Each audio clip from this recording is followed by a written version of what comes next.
and you didn't catch yesterday, and you're like, okay, Team Liquid on paper, they have national titles, not international titles. They have one international title, but they've won many tournaments over the course of the last couple of years. You're like, okay, Liquid is a very strong team. Mineski's clearly the dog.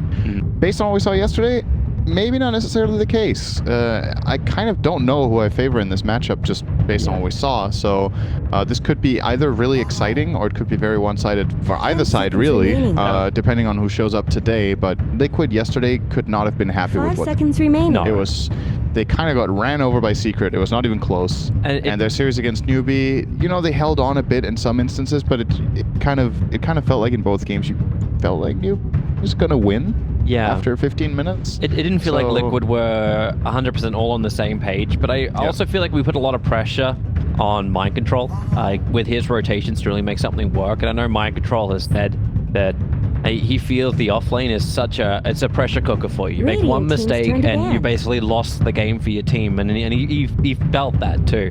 So I'm even more concerned mentally for how Team Liquid meant to pick themselves up. Like they replaced Matumba, they brought in Wii. They were looking for a mental change in their roster to try and get them hungry again, have some fresh blood come in and change things up. But after yesterday, like, they're really going to be tested, and Kuro's captaincy, obviously, if someone to pull them together, he'll be one person to do that. And they need wins today if they want to start in the upper bracket, which is, you know, what a lot of fans expect out of Liquid, is what Liquid expect out of themselves. And to avoid the best of one in the lower bracket. Yep. Like, that's a nightmare for Team Liquid, or for any team in the lower bracket. Any team, really. The first round is very scary, and we're even saying this, like, you know, there's even the possibility of getting last. Like, we're already talking lower bracket, but I think with Liquid's current amount of wins, they're not even guaranteed out of the group stage. It's been one day. They have plenty of games to go. They've played they've played 6 games out of 3 series. They've played 6 games out of 16, so they have plenty of time to recover. But if today is also a bad day, then we're kind of already looking at a lower bracket start almost. Getting to the upper bracket at TI generally requires 8 wins, say, minimum. Okay. Because to get top 4 in a group of 9 teams, each playing 16 games, 8 would be the low, like the low breaking point for top 4, which is even unlikely. You probably need 9 or 10 wins, most likely indeed. So, yeah, gotta start getting those W's.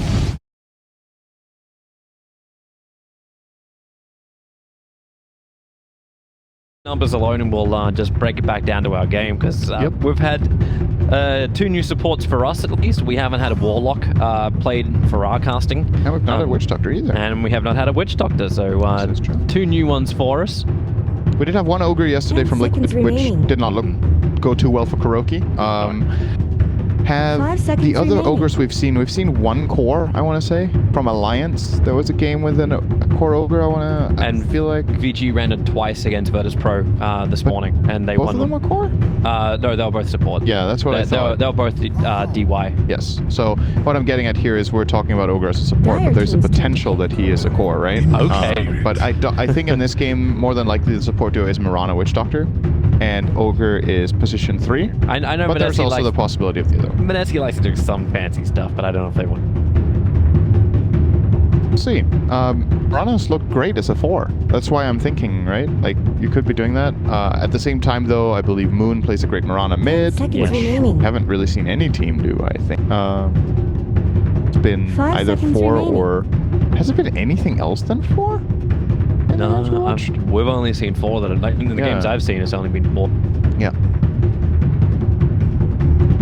Ember Spirit comes up as well, so Mineski still open for what they can choose, but I like Team Liquid's lineup. Like, this just feels a lot easier for them to do.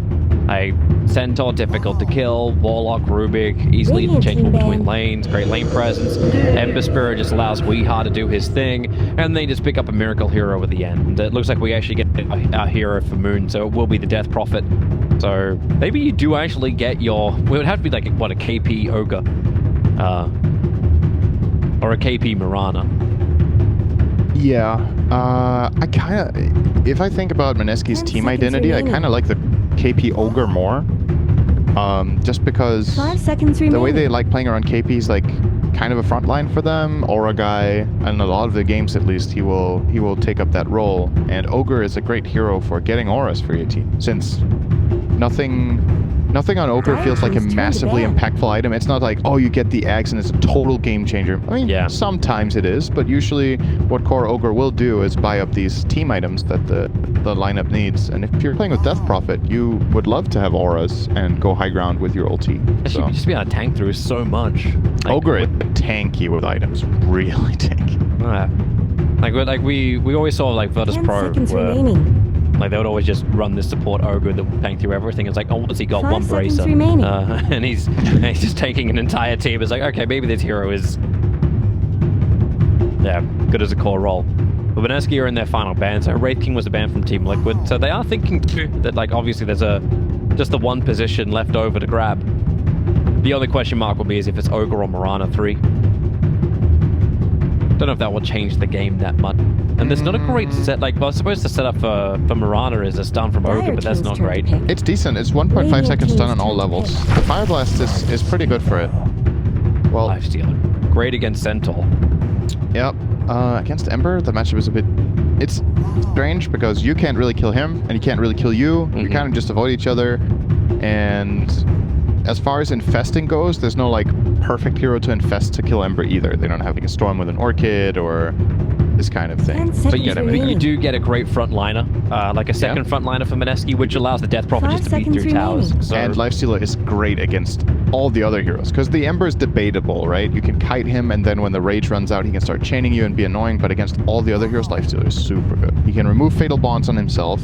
He's good against Centaur in lane. He's good against Rubik in many ways. Like, Rubik can steal rage, but outside of that, you don't care about what spell he has. First Terrorblade of the tournament. Actually, it is? It was unpicked yesterday. One of the unpicked heroes. I looked at it earlier. Interesting. Wait, how does Miracle not have the Arcana? Good question. I don't know. Maybe he doesn't like it. We've got everything. Yeah, literally everything. He's pimped out. I'm loving that Koro set. It's the cool Warlocks. Yeah. You can... Like with the little spinny things. That's one of the new immortals from this year. It looks like the Game of Thrones. Like I know what you mean. With the way it spins around. Yeah. But the rest of the set is from last year, I think, and it's my favorite Warlock set. But yeah, this which is originally a lantern, not really a lantern anymore, is one of the new items. Now holds the power of the sun in his. Since when was gold?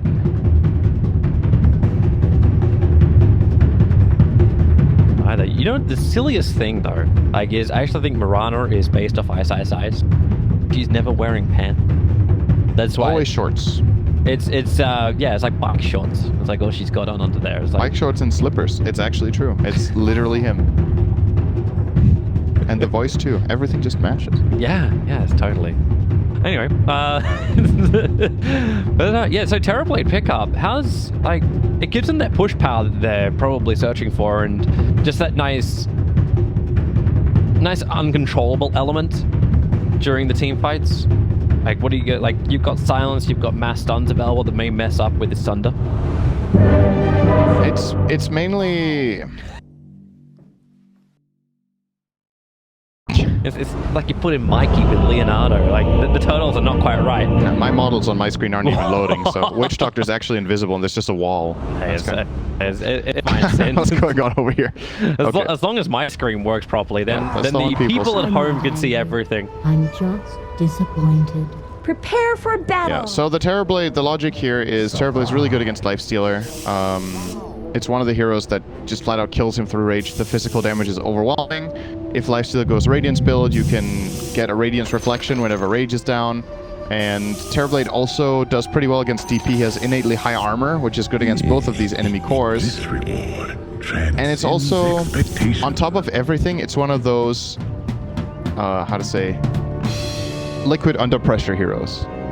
They've turned to this hero many a time when things have got tough, and had Miracle have outstanding Terrorblade games. So there's a lot of, like, there's a lot of confidence for Liquid in this hero. I'm wondering if that's also like the way Kuro was approaching. I was like, let's just build up our confidence for our team today, guys. That's all. Yeah, I think that could definitely be a part of it. Like, comfort zone, get heroes that you're very used to, get heroes where everybody knows exactly what to do. Maybe except Wii, because he hasn't played too much with them, but everybody else in this team knows exactly how to play a Terrorblade game. Team Liquid. It's like, for the moment, mind control. He went retaliate to begin with. Took a hell of a lot of damage from the mid tower.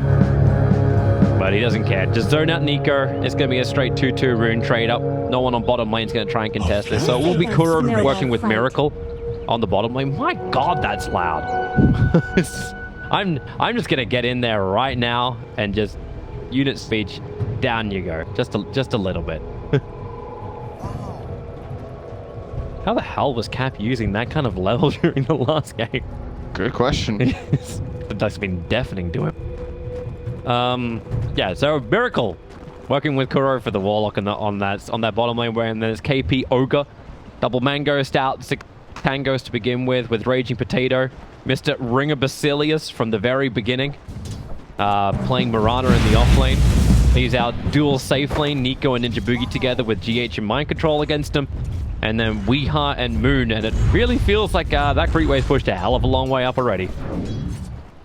Underneath the tower, and Moon holds the high ground. Yeah, this matchup, I want to say, is DP favored for the most part, at least in the beginning. A little bit of damage going out on Miracle, should be fine. He actually tanked the arrow for Kuro. Just what a teammate. Yeah. Carry tanking it for the support. Yeah, Warlock Terrorblade is actually kind of a classic lane in the sense that Terrorblade just wants to farm. He doesn't have too much aggressive potential, especially in dual lanes. So what Warlock offers him is sustain. Just keep him alive. He has very low health but high armor, so it makes the heal from Warlock that much more effective. And yeah, together they should be able to hold their own here for a while, at least. This top lane just a mess. Sin's expectation. Well, GH, open wounds up, Ninja Boogie's coming over, gonna land the paralyzed cast, some decent damage into GH. Diving into the tower, however, will not happen. GH has the boot, so he already moves fast enough to get back into relative safety.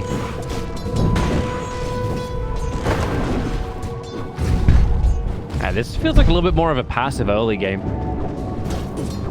Like, people are harassing down, just burning through the consumables, but, like, how do you actually find a kill in these lanes? It's kind of the expected thing, right? Like, you have a Warlock Terrorblade lane that's ultra passive. The other lane is a Rubik's Centaur lane, which has aggressive potential, but it's playing against a counter matchup in the Lifestealer, so they can't really do much either. So it kind of comes down to, can you find kills mid? That's what it's about right now. It's Ember versus DP with a potential roaming from Mirana. But that's where you're going to see the kill if you see it. But Weeha did see the Mirana's rotation. He got his courier without losing it, and he should be fine for now at least. But when this Flame Guard ends, if he gets caught off guard here, Mirana's just going to get a range creep away from Moon's probably not going to be too happy about that. No, but then again, Weeha doesn't have a Flame Guard left anymore. It's still good amount of damage being done. Yeah, he's struggling actually on this Ember. He's losing the lane. I think that's to be expected that DP wins this lane by a bit. Oh, he got another arrow. That actually may be it with the Crypt Swarm. The Fairy Fire. Weeha gets a little bit more life, but Moon's attack follows through the tree line. GH TP's in, but it's a second too late. Maybe with Fade Bolt level 1, it wouldn't be enough to kill off Moon. He doesn't have the mana to use both Telekinesis as well as Fade Bolt. That's just really, really big for this lane in mid. First of all, DP is winning a bit by default. Then the Mirana rotates, forces him to buy a salve, and then he still dies. So Weeha is now 700 net worth behind in this mid lane. And Moon looks exposed right now. He's low, but he has his own healing salve and a bracer flying out. Once he gets the kill potential from Liquid, I just don't think it's there in this mid lane. I suppose this is also like the downside. Like, GH's rotation really doesn't do much. That's your kill potential you talk about. If he was on like an ES or something like that, it would have been like a harder rotation in that could do something. But Kuro can't rotate off either. He still needs to sit down here with Miracle, giving him the Shadow Word, giving him the life to fight against KP. Yep. But this is... like, that's one lane that's going well for Liquid, at least. Yeah. The bottom lane is going well. Top lane is going probably slightly better than expected, actually. This is a very difficult lane for them. And mid lane is not looking hot at all. But, you know, Mirana roaming, get a kill. Just kind of also interesting to watch a Terrorblade who hasn't really burned Metamorphosis yet. With the creep wave behind him, maybe it's time to actually go for something. He's gone for Conjure Image as well as Metamorphosis, so he wants to do something with it. He hasn't used it at all, right? So mostly what Terrorblade will do is he will Metamorphosis the first creep wave to get guarantee CS. Oh, GH is in trouble. He's okay. Are you sure about that? It's that level 1 melody, guys. This is close. Okay. 17. It's always 17 with Dota, isn't it? It is. Yeah, but, sorry, Metamorphosis Miracle. Not yeah, using usually you use this on the first creep wave on Terrorblade to secure CS, and then when you want to start pushing the tower, you have it again. But I feel like Miracle didn't use it at all, which is kind of unusual. One of the other really good Terrorblade players that more or less consistently does exactly that is Ramses from VP. I always see him use the Metamorphosis first wave and do really well with it. Mind control. They're going to go for the Mallet again. He has to TP away. Yeah, he knew he was going to die from this. Good call. Long TP though. He's going back to the shrine. Good early game from Mineski so far. They should be feeling pretty good about themselves. All of their cores should be reporting, I'm doing well, my game's good. They want to go again on Weeha. Reggie Potato just needs a little bit more information, but Kuro has now moved himself in towards the mid lane. Since I think they knew Mirana is in here, and because of that, the Terrorblade can be alone bottom for a little bit.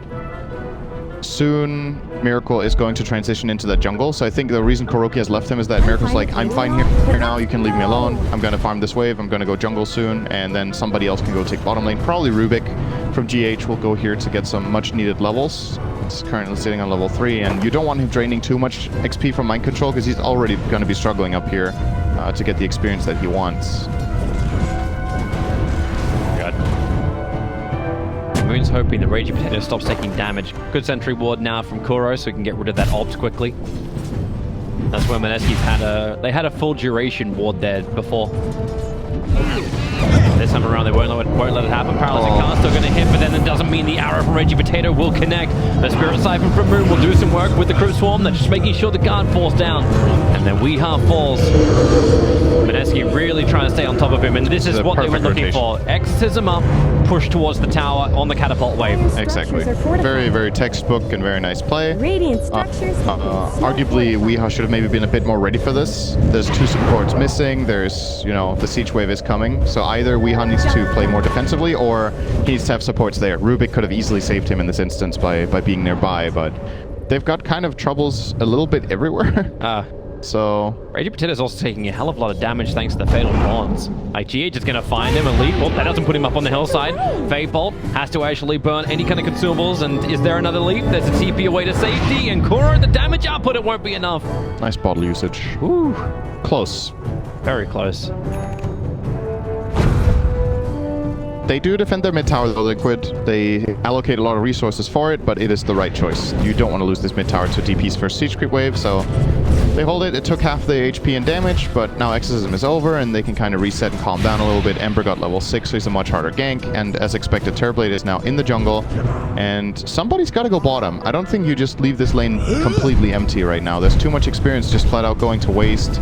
KP feels no pressure. He's just going hand of Midas first as well. Oh, GH doesn't have TP.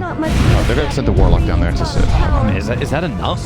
Like, KP will be happy to dive that. Arrow's going to fly forward. Ninja Boogie's going to move around the back.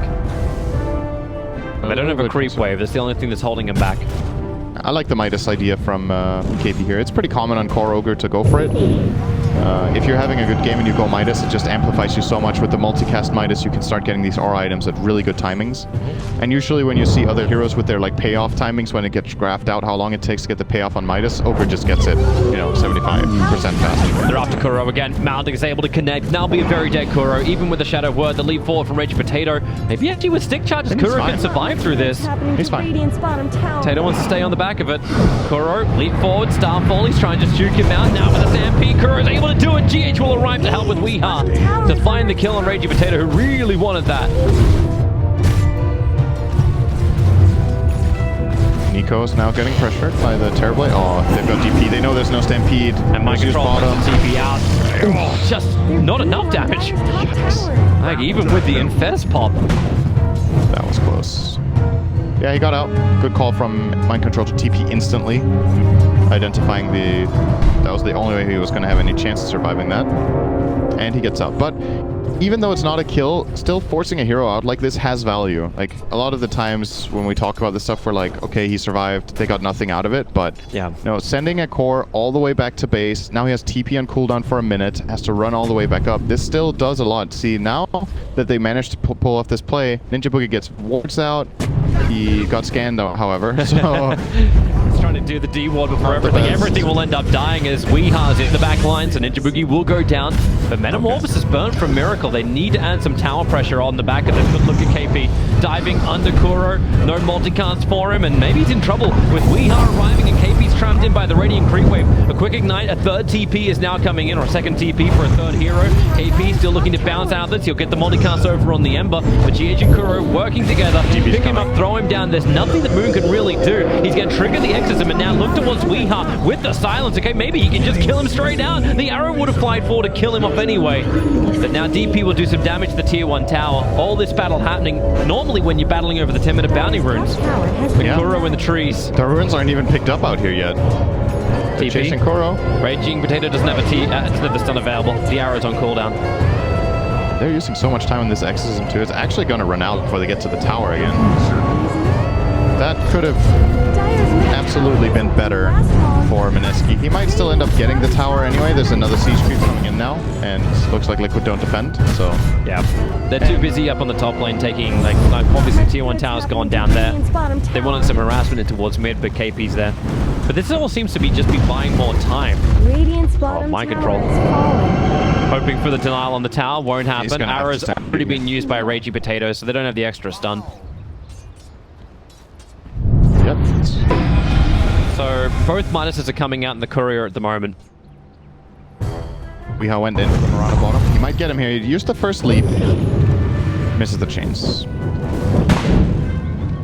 So 2 minuses at 11 minutes for Mineski. And a 4k gold lead. They're really far ahead in this game right now. And Liquid has been in this position countless times with Terrorblade, and they managed to pull out a win playing around Miracle's first strong timing generally, getting Manta style or sneaking a Roshan as Radiant or whatever it would be. But Liquid's support duo here does not have too much to work with right now. There's not this like amazing steal for Rubik where you're just like, okay, when he gets this spell, they're just going to find kills non-stop. Warlock is very much a team fight support, not a skirmish support. So unless they can group up and come together, Kuro is in this awkward position in the game where he doesn't feel too impactful. Whereas you look at the supports on the other side, you have a hero with Maledict and Witch Doctor who wants to gank. You have the Marana arrows that we've seen already have some success. And any pairings of heroes that put together that pose a threat. And that makes a big difference in this game because it means when heroes are missing from the two teams, there's a very big difference in how threatened cores are on the map. The Mineski heroes feel relatively free. You see Ogre's just playing in the middle of the map, standing in the river, the Death Prophet's pushing far down bottom, and at the same time Lifesteal is farming top because they feel like, well, how are they going to kill us, right? Yeah. It's hard to gank these heroes for Liquid with the support duo they have. Now Mind Control is probably going to be in some trouble again. Yeah, they need to hit the arrow though, or else they don't kill Mind Control. They do. And Raging Potato is trying to look for the angle, but Mind Control is always on the southern side of the creep wave. So it's never an easy straight hit for him. But they're just taking over the Liquid jungle. Like, they're forcing Miracle to always be up on this top lane, always in range of Nico. So Moonlight Shadow will let them close the distance. But you seem to hit the arrow. Mind Control feels it. I think he saw the Ogre get moonlit in the mid lane. Arrow. Oh, he arrowed a creep. All right. I just heard this sound. I was like, okay, here it comes. Yeah. Nope. Yes. Jumping around. Where? Oh, if they get backstab mid here, this could be really dangerous. Oh, the smoke instantly breaks from Team Liquid. Sentry ward's being planted. Weeha, he's going to find his first target over towards the Marana. Leap away, gets a double leap, and the rocket really only hit over on Moon. 3 leaps used by Raging Potato, turns for the arrow, connects over on Weeha. Paralyzing Cast from Boogie helps set it up, but they really want to get both these kills. The Spirit jump forward, not even required. GH already got him with a Fade Bolt, and then Boogie will go down too. So 2 quick kills for Team Liquid, but both of them going into the supports. Considering how scary that must have been for them with their vision when they popped the smoke and it instantly broke, I think you'll take that.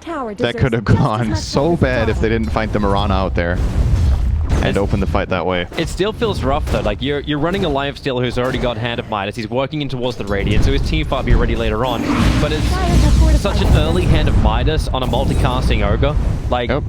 Like, the net worth of KP can just skyrocket so quickly, and this exorcism allows Mineski to keep the pressure up. GH does steal it. It's not always the greatest thing to steal, however, because it means GH has to get pretty close. Oh, they'll back up. Harassment, rotations, and then, yeah, move top. Not sure they're completely giving up on this idea just yet. They might come back. Okay, now they're probably not coming back. Actually, it's a smoke from Liquid. They want to come to try and fight up on top lane.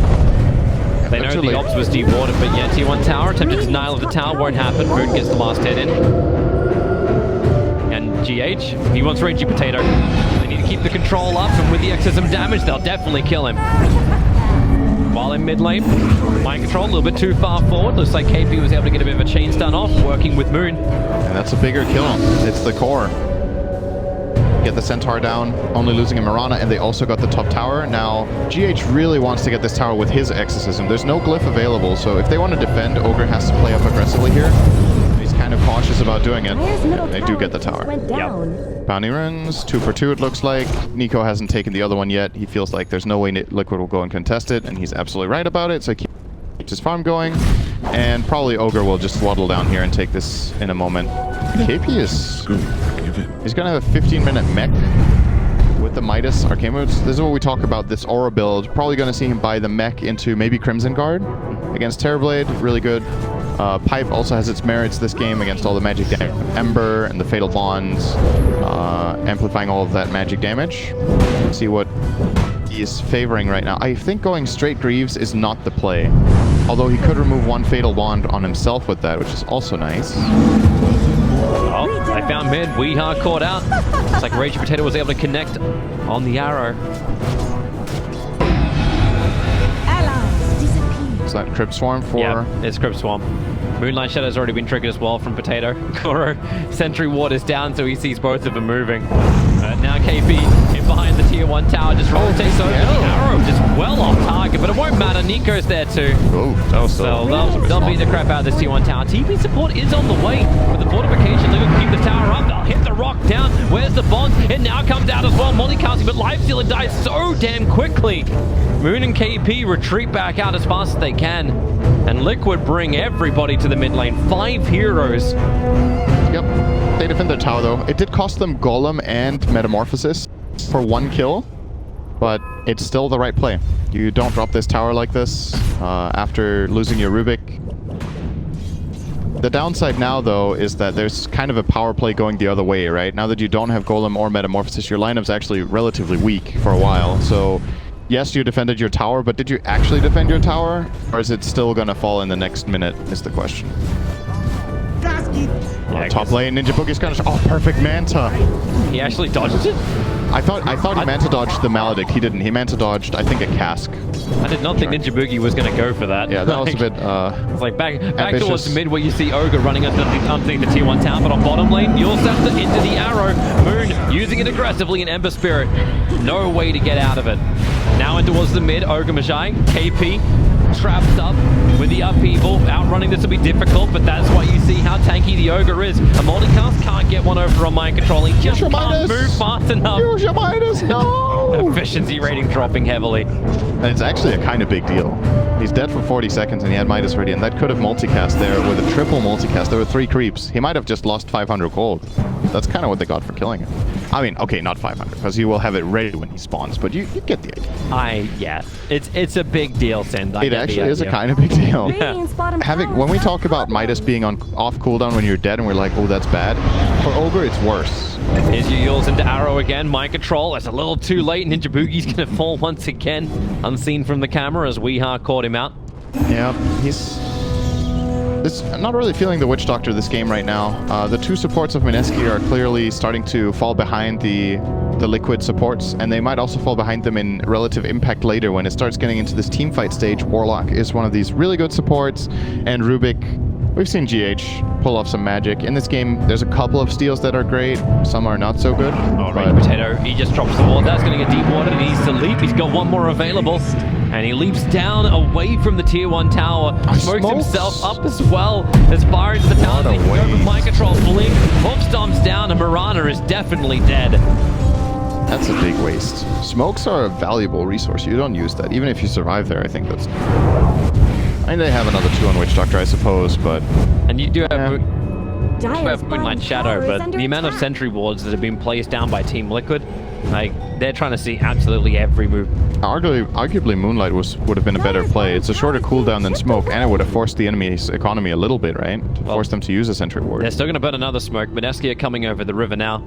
Yep. They're looking for their target. Moon is really strong, his BKB.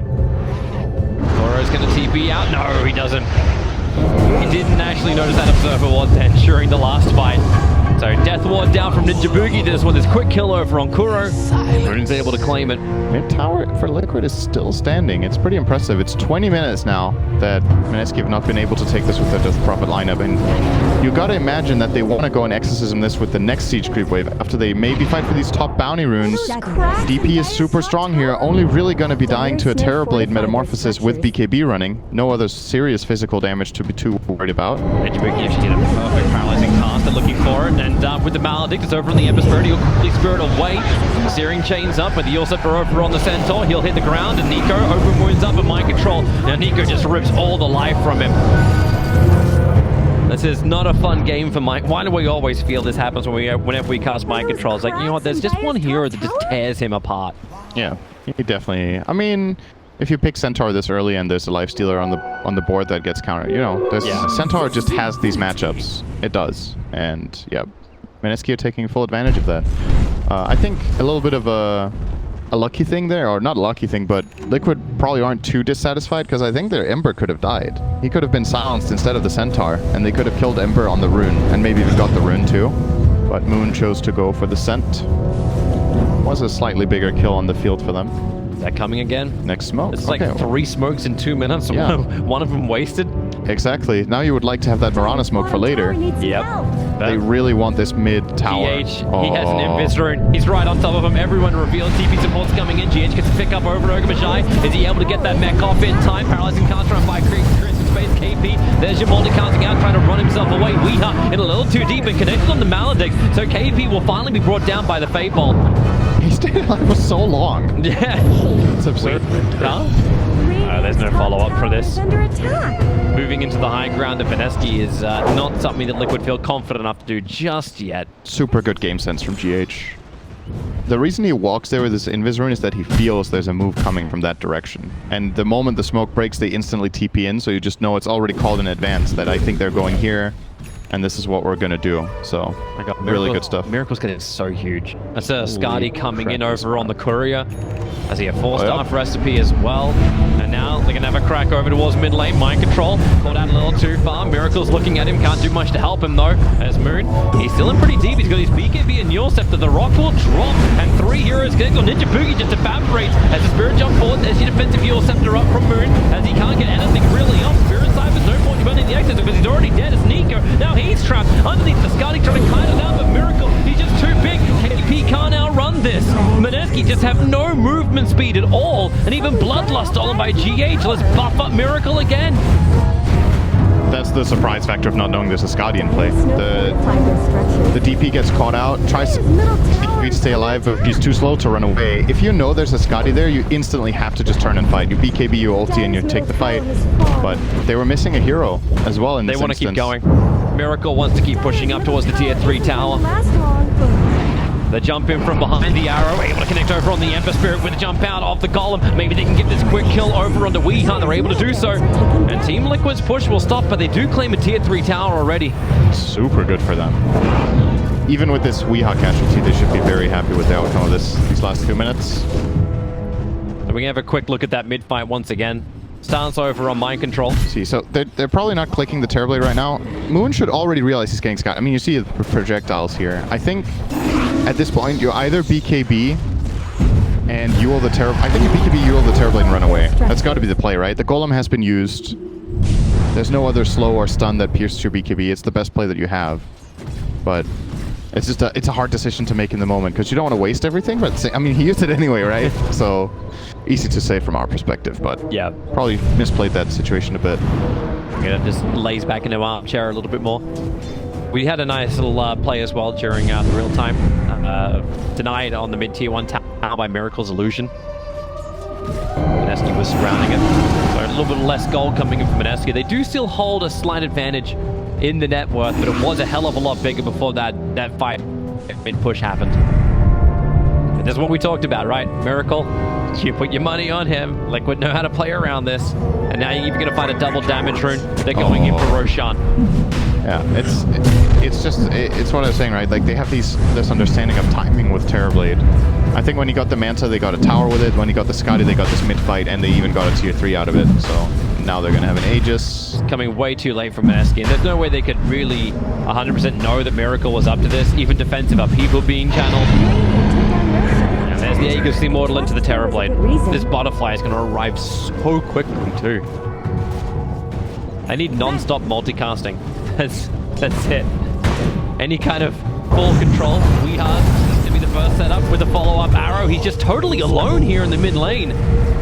Weehard's dying too much, man. Like, now they TP up towards the top. Moon wants to keep the fight going. KP needs a following stun. Kuro's the closest. Your Scepter up. They'll drop him down. The rune pretty grabbed. It's well, Warlock tries to keep the run going. He can't do anything. Can't drop the rock because he's already been silenced up. Now Ninja Pookie hits his own paralyzing cast. Raging Potato does not have the stun available, but with the Maledict and the Death Ward, GH Raging Potato just needs the Starfall, and GH will tick out to the Maledict. Nothing will save him. 3 heroes from Liquid, just one after the other, falling like dominoes.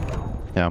As I was saying, there's too many deaths in this Ember Spirit. He's playing a bit too recklessly and keeps getting caught out. This is his 7th death on Ember. Out of 14 kills for the Dire, half of them are on the mid hero on Liquid. That's very rare to see, and just not Weehaw's best performance this game. Radiant's middle tower is under attack. And now they're going to beat through the towers. KP can Bloodlust up the catapults, get any kind of extra quick push. The upside to all these deaths on Ember is that Terrorblade is not the one down. Yeah. So there's infinite space for Miracle in this game, which Liquid loves to play around, but it is possible to accomplish something similar with less deaths on Ember.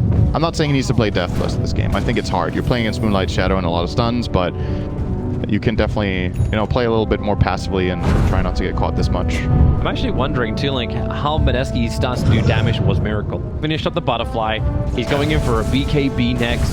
So you're going to have a hard time hitting your physical damage already, but your magical damage is going to mean almost nothing later on, including the stuns. Invisibility. Yeah, there is a possible play that they start optimizing against Terrorblade defensively, and they kill his team. Like, they get armor auras, they get ghost scepters. Just leave him and just kite out. Yeah, you kind of try to kill his team, because I think going on the Terrorblade just all in is going to fail. There's too much counterplay. There's Stampede, there's a Golem. They're going to buy defensive items too. You reckon there's going to be a Force Staff? Actually, Warlock almost has one. So yeah, they're going to have Force Staff too. So fighting around and hitting the other heroes instead is probably better, because Terrorblade is one of those heroes where if you commit and it doesn't work, it's even worse than if you didn't go, because then he's going to sunder you as well and deal extra damage in the fight. You got to be really careful how you approach Very that. uncertain about this from Mineski. They don't have Death Prophet with them. Like, they have to defend from inside the base. DP's going to TP back now. Mirana's going to Moonlight Shadow, but Observer and Sentry is already planted. Ragey Potato comes in range. They do see him through the rear. Flies out the arrow. Miracle being caught out. Man, he's just so far forward. They'll push him and crack him down. They only burn the Aegis Immortal. Big abilities being used. Might stop the push though. It may. It's good. It's still good. They take the Aegis, they stop the push. There was 2 minutes in this Aegis, so Liquid might have been able to use it for a high ground attempt. Ideally, you would have loved to maybe find another core hero here and maybe get a good team fight out of it, but this is still a good result. Repels the push, it buys them time. And yeah, I'm curious to see where they go with this. Usually you would see DP go for Aghanims after the Eul Scepter or BKB, but he's not even going for the Ags at this point. He's going to go for the Shiva. Really defensive item build against this Terrorblade. Don't blame him for it. It's just lately DP Ags has been very favored by many players. In this game, he values this armor a lot more. Speaking of armor, Mirana with the Lotus Orb as well. Can remove a Fatal Bonds on one of his allies, can remove the chains. Can mess with Terrorblade. And gets armor for himself. Can mess with Sunder. Very true. That for me is going to be like one of the biggest things from Team Liquid, because that's what allows them just to overwhelm the fight. Koro's in a ward. Eul Scepter up into the arrow. Weehar wants to try and help him out, but there's a quick silence available too. Koro will end up dropping. Raging Potato can leap himself away. Centaur, yeah, Stampede. One way to get away from the open woundsing lifestealer, but here comes Raging Potato on mind control. He is just in the middle of nowhere. GH, maybe he can help. Gives him a force. Arrow flies forward and mind control runs east. Dire's middle barracks are taking fire. Force Death flat out saved him. He was dead for sure. He's gonna go. Oh, he may still be dead. Don't tell me this is happening. No. Dude, Oh, the arrow is off target. Whew, that is okay. I mean, sometimes you go for it, right? Strength. Taking out a full creep wave. It worked. Worth the threat. These illusions, NEWBEE can't even stand here. Finally, he'll get rid of the obs and the sentry that was planted down before. But this is all Miracle needs to do. That he's just staying up inside the northern jungle. He's even underneath an observer and sentry of Mineski, and like, how do you go on him? If everyone else is far enough away, then maybe you can do it. Moonlight Shadow, you run further forward. Paralyzing cast now. The illusion will work against him. He'll bounce back down with a bounding. That's how you go on him. He's done with a load of sword. It actually stopped Miracle from getting the life back. We're talking about mind control. Hopstop creates more space. Miracle's an almost stone-like Rune just wants to finish the job, and they're going to be able to. NEWBEE's Maldic pop as the BKB wears off. Perfect. Perfect Lotus Orb. Super good. Maybe they didn't see it. We saw it, because we see everything up here. Even if he knows it's there, he has to go for the Sunder, right? He's dying, he has to turn, and the Lotus Orb gets cast mid-animation on the Sunder. I'm sure we'll get a replay on this, but yep. Really, really nicely done there. Nice slow motion replay. As slow as we can make it. That's the biggest kill of the game. Killing Terrorblade is the same as almost killing his entire team right now in relative value, right? Like, when this guy's down, Liquid have no hope of fighting, so you're going to lose this tower. They might even be able to go high ground because Exorcism is online. They have 30 seconds and a siege creep. I'll give it a shot. They get a bonus kill here. Here comes your arrow, Kuro. Forced up the hill once again. GH trying to help him out or pick up and a throw down. Kuro's still going to be spirit siphoned out. He's just flat out of position there. There's no reason for him to stand behind this tower. He can't do anything and anyway. And now they feel even more inclined to go high ground because now there's 2 dead heroes and the mech gets used. They're all very healthy. Solar Crest completed an Ogre, makes the Lifestealer or the Siege Creep hit really fast here. He's going to use the Lifestealer. Mind Control's trying to get some kind of like collateral up on top lane. TP's coming in from Boogie, now force him away. But the tier 3 tower's already been taken. Moon's still on the front lines. Kind of want to keep an eye on Mind Control because he's not done yet. That retaliates on so much damage, but the mid-ranks is finally going to fall. BKB for Moon. There for defensive Miracle. Actually, radiant mid-melee racks. He took it out. Moon's health comes back, giving him the extra life. But yeah, he denies the mid-racks out. And man, that's the MP4. They're looking for somebody, but everyone's gone from Mineski. Yep. That was a huge moment. That's one Terrorblade kill. That's what often will happen in these games where you have one big farmed hero. Yeah, we'll see it here. It's so that Sunder moment again. Cask, he does get the BKB off in between these stuns and is hoping for it. And pay attention there. Right as the animation comes out, the Lotus gets placed, and Miracle, that Lotus Orb effectively did 2,000 damage. That's what it did. If he doesn't Lotus there, Miracle survives 100%. And yeah, just play and great itemization. Watch the dot time. It's on the very end as the BKB and the Maledict wears off. Yeah. Like, it's a fraction of a second the difference. The Crypt Swarm might have connected, but if it didn't, that actually mattered too. He almost got away despite everything that happened. We go unseen. And one of those great plays of TI. Liquid. 5 heroes smoked up looking for their own initiation. Raging Potato's got Nimbiz. Rooney's going to break the smoke on GH as well as Kuro. And the information has been given. DP has Exorcism again though, so this fight is actually not as easy as Liquid might be expecting. They haven't kept very close attention to the timing. Little Dragon Boy scouting. Not suspicious at all. Hey, Kuro should know all about this. He used to do it. He's the man that abused the shit out of this. Oh man, I was on the receiving end of that. That was lame. It was great. Yeah, that was when like the Chin Ags came up, right? And you could start grabbing ancient creeps. And... That was when Lifestealer got Infest. Yep. I think Infest was Lifestealer got that skill. It wasn't Dota 2, right? No, it was in Dota 2. Like, it was when he could start infesting ancients though. Yes. That's when it started to change. Like, he could infest neutrals, but he could never do ancients. Yeah, and then suddenly he could, and people would go Radiance and infest the dragon. Yep. And you run him as support. That was all. Yeah, you just have this magic immune dragon flying around with Radiance on. Hard to deal with. The fireball, of course. Yeah, actually, didn't they nerf the fireball? Like that's how they tried to balance that. The spell has ever been nerfed. It could be. I'm not sure. When you think about how a lot of things change in Dota, some of the things that have been changed the absolute least is the spell casting of neutrals. Like the spells that they have, you know, they've been changed a bit once in a while. Like the Harpy Lightning got nerfed a bit for Chen, or you know, the aura of the mana troll got improved or whatnot. But over the course of how many years have we had this game now? 9? There's been very few neutral creep changes relative to heroes and relative to, you know, even changes to Roshan. It's actually always the deceiving thing. Like, just because we're a Ti9 doesn't mean like it's been alive. Actually, 8 years of Dota.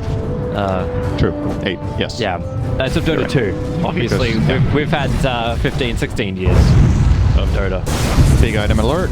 Terrorblade getting the MKB. Key item against Lifestealer. He has Evasion, Talent, and Radiance. Just need a good opening. GH is going to start it off, blink him up, push him back down again. Mind control, fading out the hook stomps multiple times, but it opens very dead. Oh my god! That's your proper ding-ding! Mind control, forced off him out, goes to find some time, but the task actually follows him. I think he was going to die anyway, even if it didn't follow him the whole way, but my god, he has just been reminded of the lucky duck ogre. Kind of cocky, doesn't BKB though. I don't know if he didn't have vision of the ogre, but he flat out just took a risk if he did. If he knew that ogre was there, I think you have to BKB if you want to commit for this play. I like the idea of lifting this Lifestealer into a potential Terrorblade fight, but it wasn't what happened. So this move just didn't make too much sense. Probably get a Roshan. They'll 100% get it. It's going to take way too long for Ember to come out. So this Roshan belongs to them. You give the Aegis to Lifestealer and choose to DP. This is really big. Aegis on Lifestealer against Terrorblade is a massive advantage because you probably buy yourself time to get a secondary rage with the Aegis, and the Death Prophet having cheese can outlast Terrorblade and kill his illusions with the Shiva's Guard and with the Exorcism running. Can manage while in BKB. You know, the funny thing is, for this whole fight, like this Observer Ward, like the movement that's been happening over the last like 3-4 minutes, it's all been scouted out by Team Liquid, that ward. And Mineski put down 3 sentries, so they feel very comfortable that they weren't being watched. Yeah. And that still ended up happening the way it did. But yeah, it's on Liquid to take better advantage of it. Yeah. If you have this vision advantage, this is not how things should go. They're wrapping around the east, coming up through the river. No Exorcism. This fight could be really good for Liquid if Terrorblade gets to do whatever he wants, and right now it looks possible. Spirit jump forward, looking for Ninja Boogie, starting to fist it out. Quick Moonlight Shadow, but we are with the BKB. They've already killed the Witch Doctor. Buybacks are available. They're coming out towards the shrines as Moon keeps these supports under control with the Spirit Sight. But Nico's trying to do the best he can, but Miracle, he's the beast. He's the man to watch. Try and bring down Nico, able to do so through the Aegis Immortal, but Mountain is over on Terrorblade. Sunder's available, but the Sun just keeps on going. Miracle, he'll steal the life, and he's able to help to get the revenge kill out, but then you've still got more damage coming the way from Mineski. Terrorblade is finally brought down. They'll get rid of the Golem too. Buybacks were just available. GH is on the run. He'll begin his own TP out underneath the Dire Sentry. Well, does anyone get there in time? They don't, even with the TP back to the tier 3 tower. But Miracle dead without buyback available. This is Mineski's time to go. You know what's funny about this fight? The one fight that Miracle sunders Weeha is the one who survives. Like, dude, you're gonna die anyway, so I'm just gonna sunder you and take your health away so that he doesn't die. Yeah, that's just, yeah. It just flat out has not really been Weeha's game. There's been multiple deaths. That engage, though, was pretty good. I think the idea was good. I think the execution was all right. You can have a look at it again. They're just unfavored to a quite large extent here. So we see this jump in from Weeha, gets the BKB off instantly and gets the kill. They try to snowball off of it, but they're a little bit short on damage because they're fighting 2 or 3 different fights. You see 2 heroes get zoned off by the DP. Terrorblade can't really bring down the Ogre. He gets the lifesteal, but he's the Aegis. And when the BKB of Terrorblade expires, it starts getting really easy. The Sunder here, it's a good Sunder. I feel like if he tries to turn around for Ogre got Lotus, right? Or was it? Yeah, he got Lotus, so that wouldn't have worked. Back in real time, though. Yeah, we're high ground time. Pushing into the tier 3. Moo will burn up the Exorcism. Remember, they've still got the cheese that's over on the Lifestealer now. They got passed off Moon. As Hook Stomp from Mind Control comes in, but then Lotus Orb, stun yourself back, KP. The tier 3 tower is just being ripped apart. Man, rooted forever, Nico. Stolen Maledicts. Oh god. I'm not sure he realized. DP needs to yours. He needs a BKB. He needs something right now. Moon, he'll turn and silence. That'll do something. Mind Control still running away from all the ghouls. He'll be able to survive through this as Nico munches on the cheese, turns back into Weeha. Miracle, he's got Sunder, putting Nico back, nothing. Spirit jumps forward. No, he put 2 down, but it's all too late. Mind Control, he missed the stun. The concoction, it was still there. He actually got hit by the bouncing coconut as Weeha, the Crypt Swarm and the Spirit Siphon kills him off. Buyback is available for him, but not for Mind Control. Mineski will want to claim their second lane of racks. They can't go for more, however. The stolen Maledict once again over on Moon. KP, the never-ending multicast into Koro, and the Hex on Terrorblade. They can't follow with the stun into the back lines. It's Weeha trying to cause some problems, but then another multicast stun. 3 in a row. Weeha will go down. Terrorblade set up towards the air. The perfect arrow. Sunrip is available. He'll need to trigger it right now. Forced up, can't buy any kind of time or space. That may just be the game right there. Dead for 80 seconds. They'll go for the tier 4 towers. And Mineski, they have pushed Liquid down and down. They're faced up against Miracle's Terrorblade. And they've come out with a huge smile on their face. Maybe a little bit too overconfident. Afraid Jim 10 is going to come up to the fountain, but it won't matter. This game's Mineski's. GG.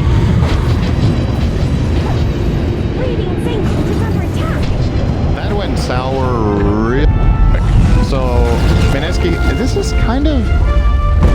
In a way, it's kind of similar to, not fully similar, but the game we had with Keen versus Mineski yesterday, where Keen destroyed them in lanes, then Mineski kind of came back, and then Keen cleaned it out. It felt like the same game, but just with the side swap, that Mineski had a huge advantage out of the laning stage. They dropped the ball a little bit, Terrorblade gets a game, and then one big fight, and everything is just back on track. It feels like one big item is when that Lotus Orb arrived. The Lotus play was the game-winning play. Like, it just arrives, and then it's like, well, what do I do as a Terrorblade? And that's why it's like, bro, I just have to go for Wii. I gotta go for my other core and take his life, because I at least know he won't be Lotus Orbed. Yeah. Like, that's the one upside. The other way of, I mean, you should also consider the way this whole fight breaks out, where they get the huge Lotus play. What starts it all is that Miracle's a bit out of position. Like, his teammates weren't really close enough by. He was farming aggressively in the enemy jungle, and they took the advantage of the situation and got a jump out of it. If you're a little bit, like, when Liquid play their best, these situations don't happen. Like, the team is nearby, or they're a little bit more coordinated with vision or just overall map movements. Like, you have something... You gotta clean this up. You have something like a Warlock, right? Like, everything is normally meant to be together. His Rock is up, his Fatal Bonds is there. You live in a world of fear, but we never had the damage output. He was going for a Veil build up too. Like, it's like everything was taking a little bit too long. I think he was caught out of position like 3 times in like 5 minutes. Yeah, something like that. It was just like Ogre came in, hit the stun, or you got the Yule Scepter into arrow. Like, Mineski just had so many different things in their arsenal that they could just use. And the funny thing is, like, I was waiting for GH to actually become a big hero. Like, he had his 4 stars were trying to save Centaur. He had a good game, but it's like he spent most of his time trying to keep mind control alive or chasing after like the problems that were around Weeha, and they were never able to be the instigators. So it was always Mineski who was setting the tempo, which is dangerous for them. That's how Keen beat them, right? Like, Keen set the tempo. Team Liquid need to find a way to do that as well. Game 2 come up in just a bit, and we'll see if Liquid can find an answer.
Wow.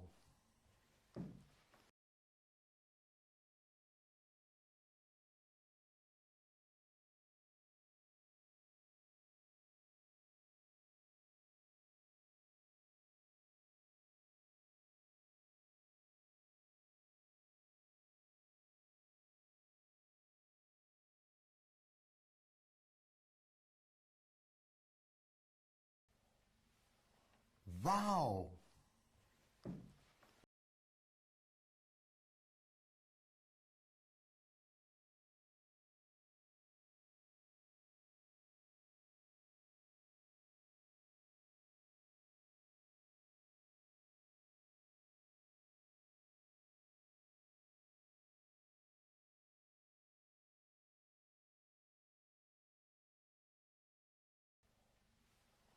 Wow.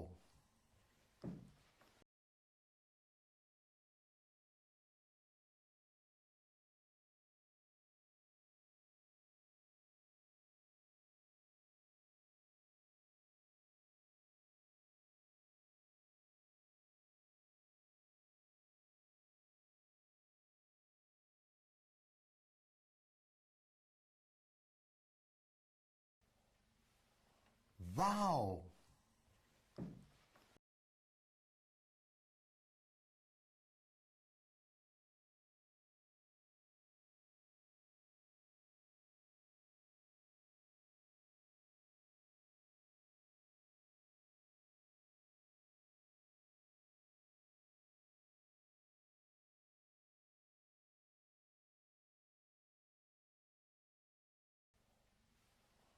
Wow.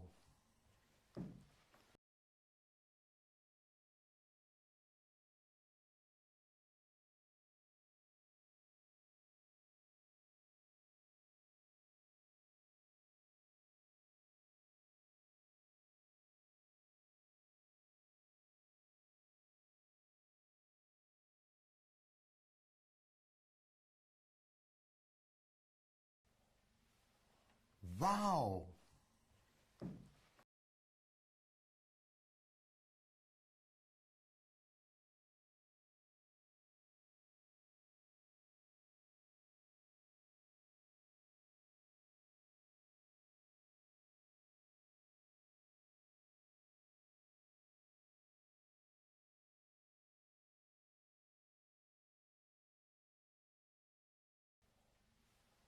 Wow.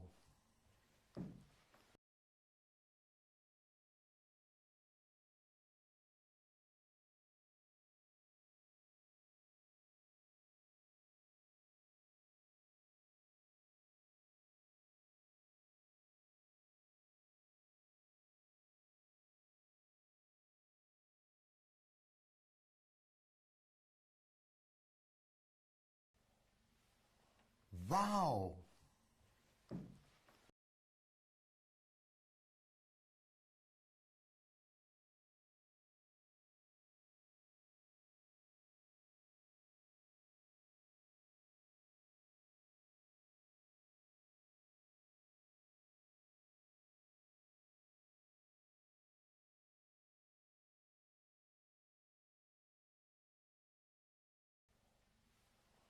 Wow.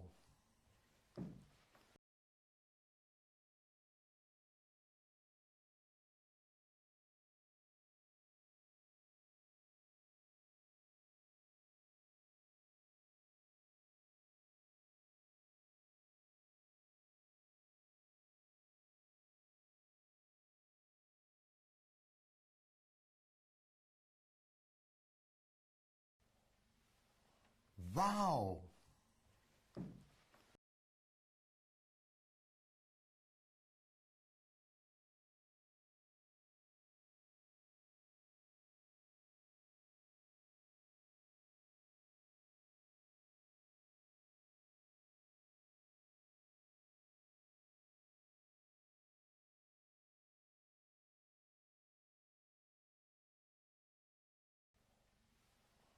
Wow.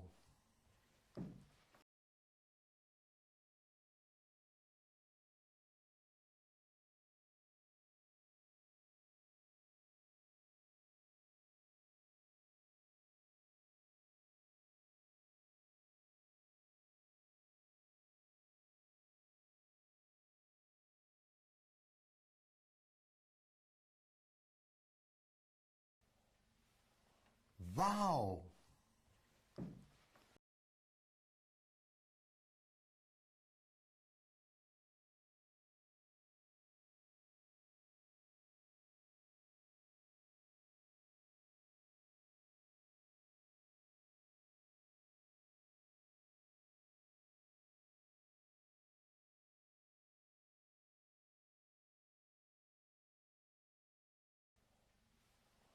Wow.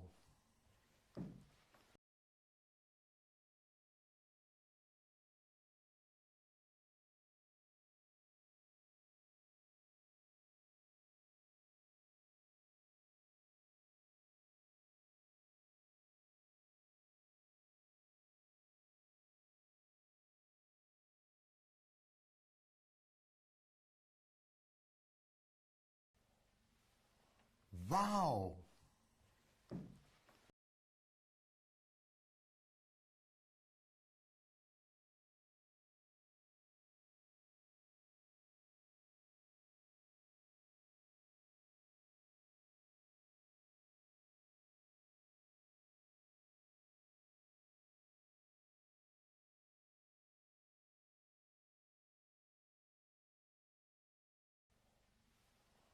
Wow.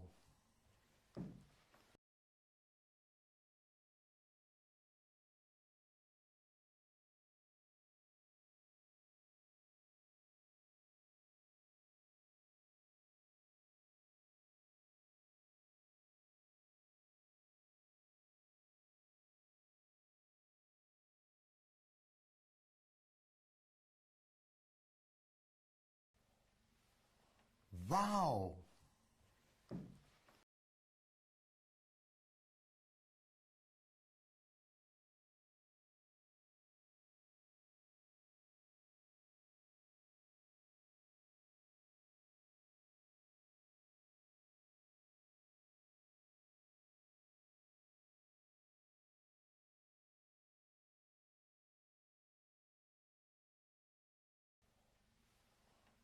Wow.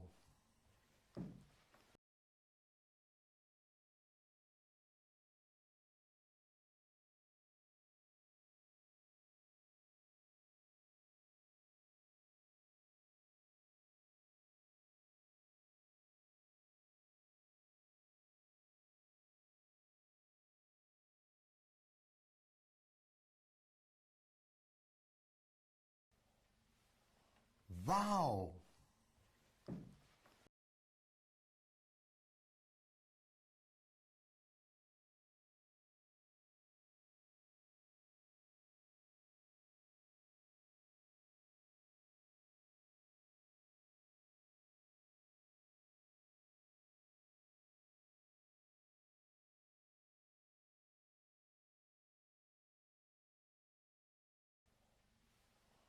Wow.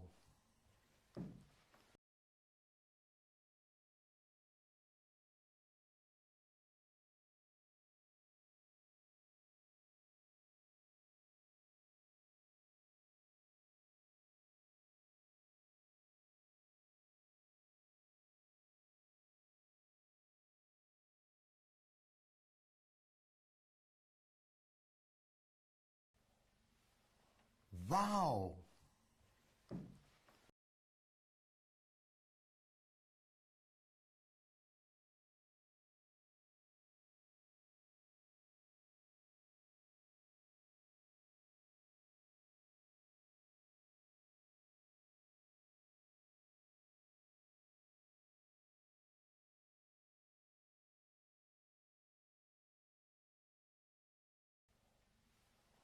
Wow.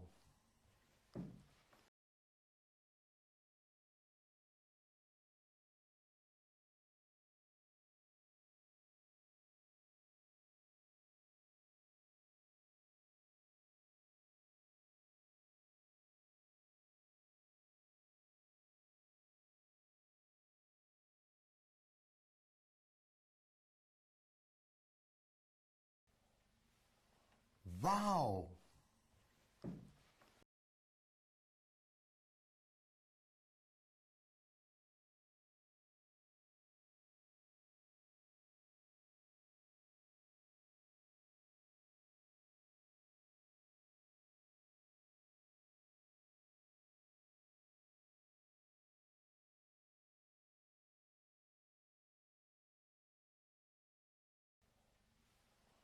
Wow.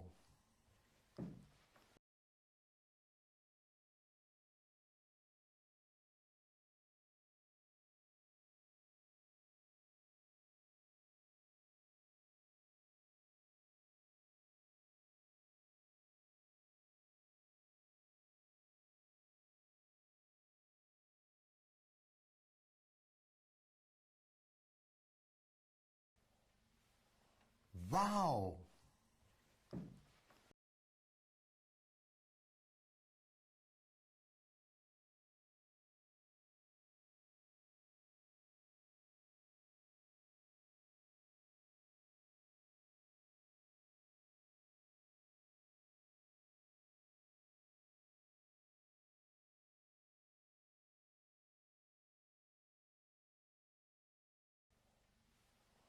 Wow.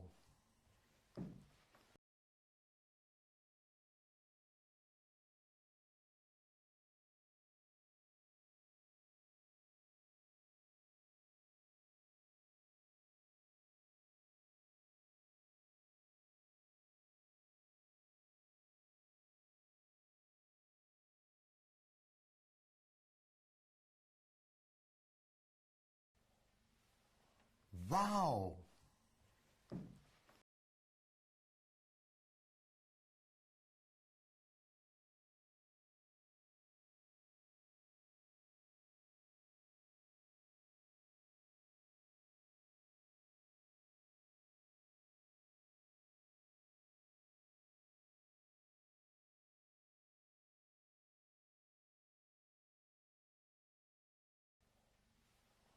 Wow.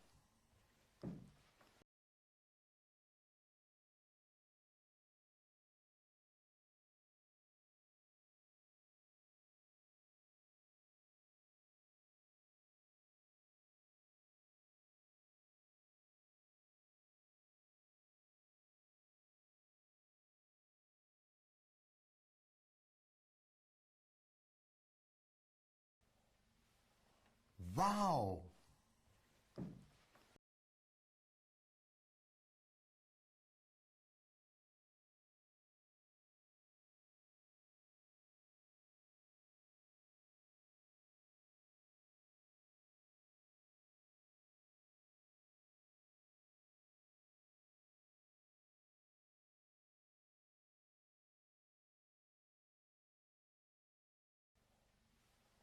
Wow.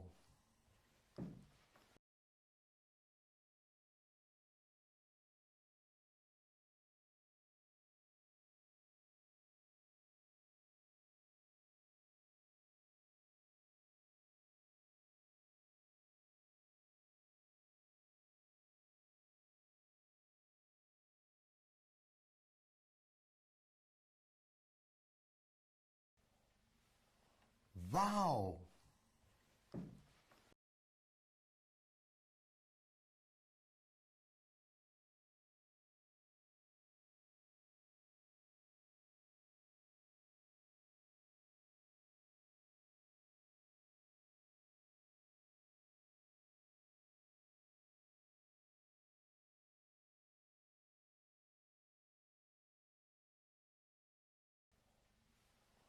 Wow.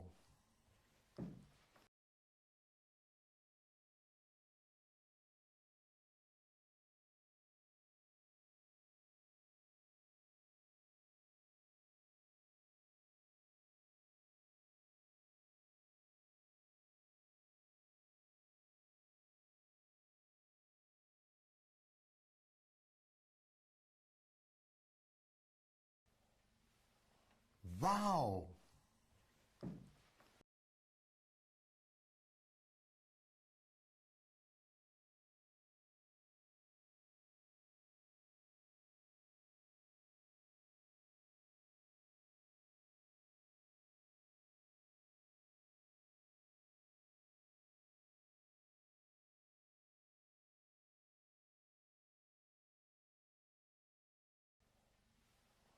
Wow.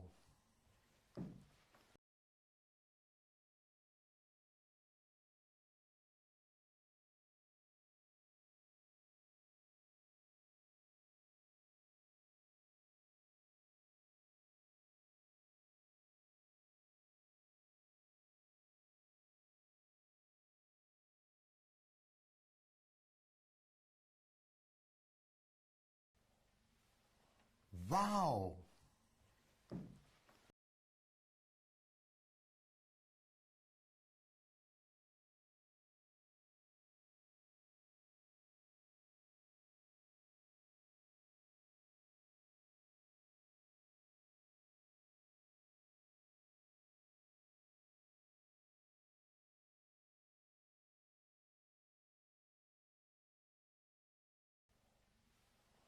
Wow.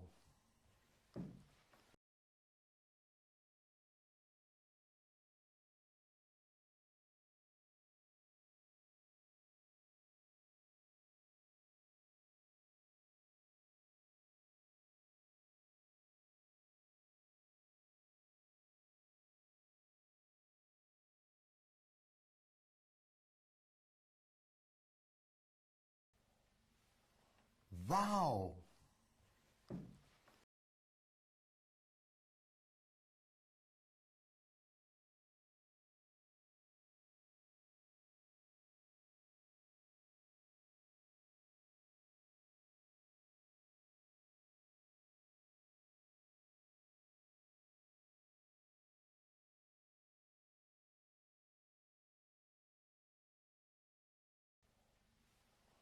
Wow.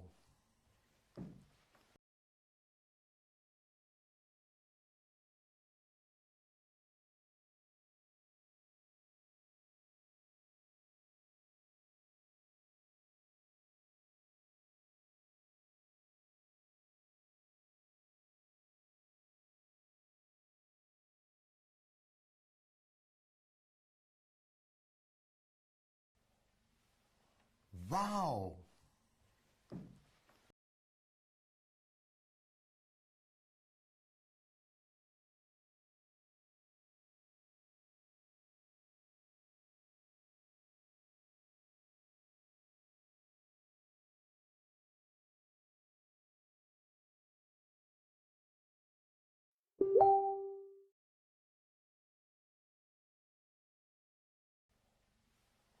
Wow.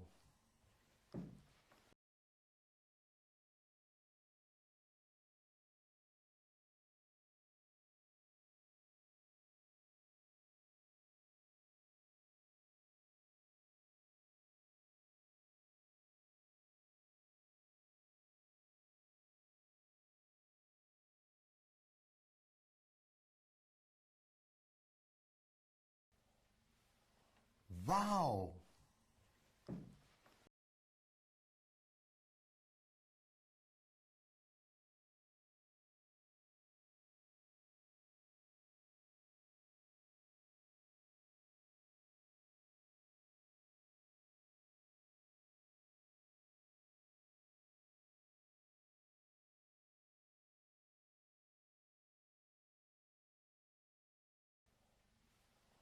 Wow.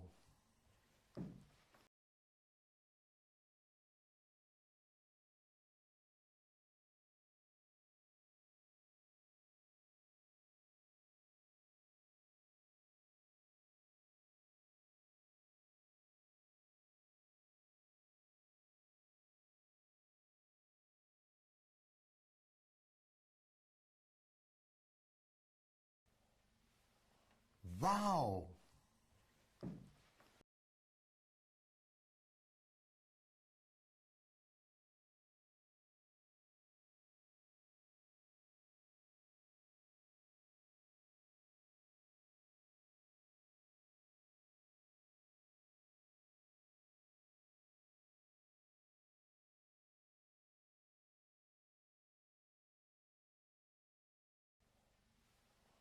Wow.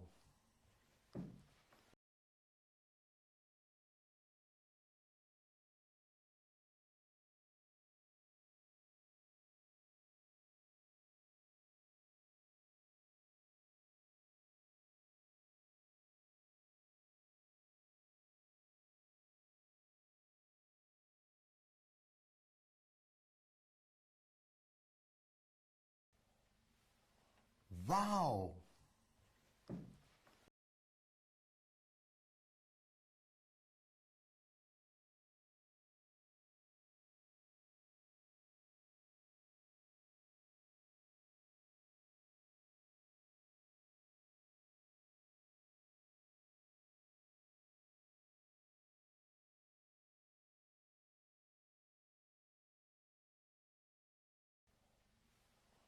Wow.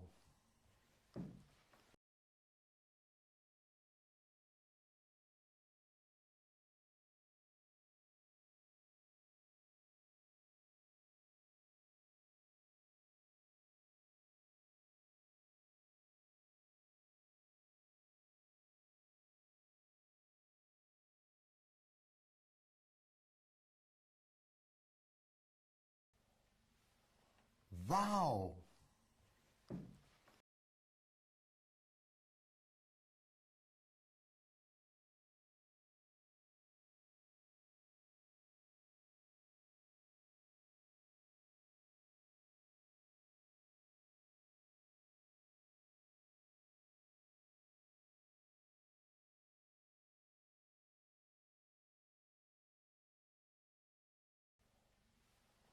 Wow.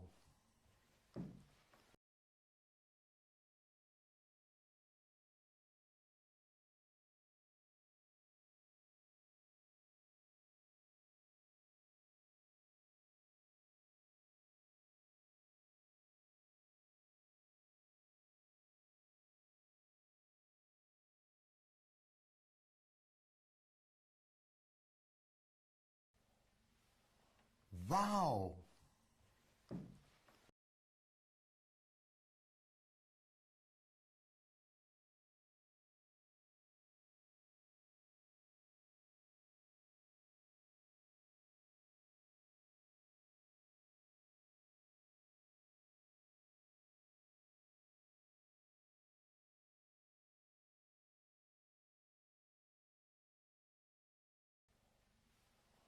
Wow.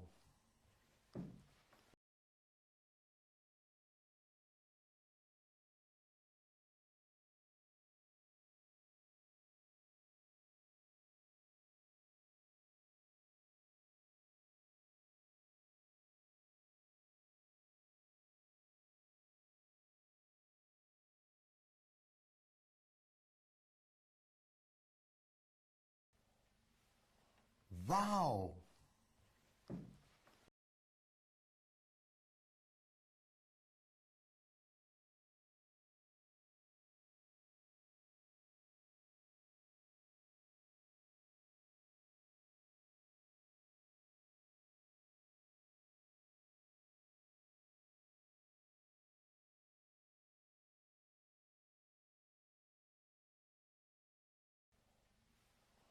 Wow.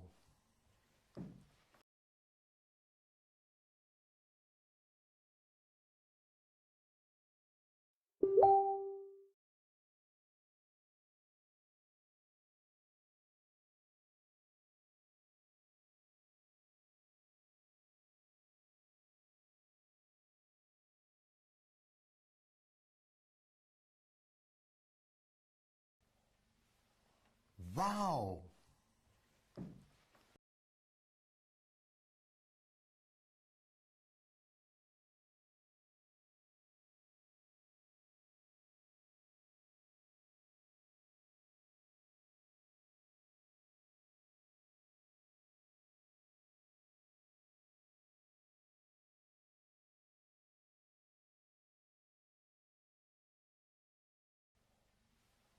Wow.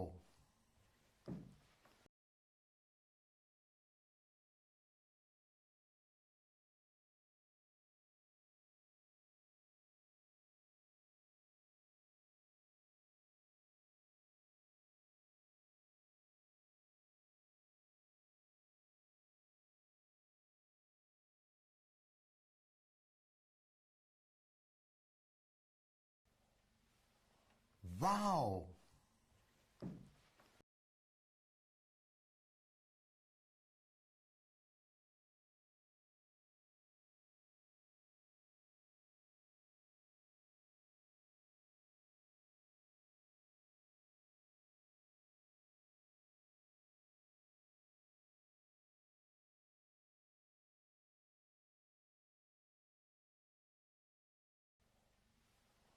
Wow.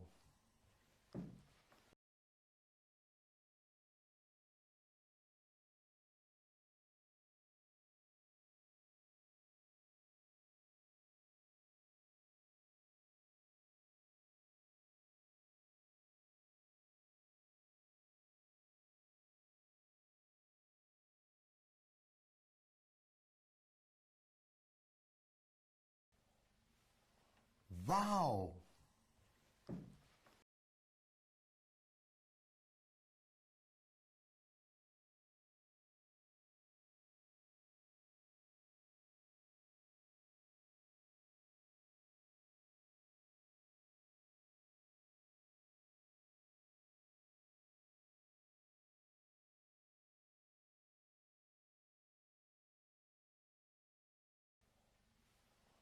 Wow.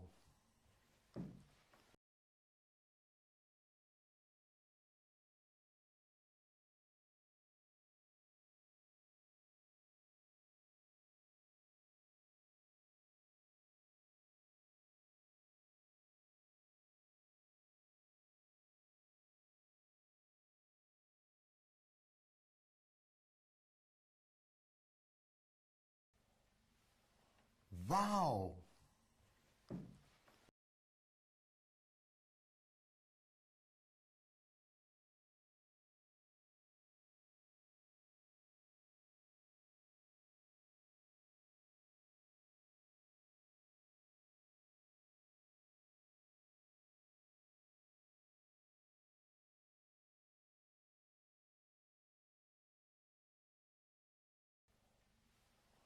Wow.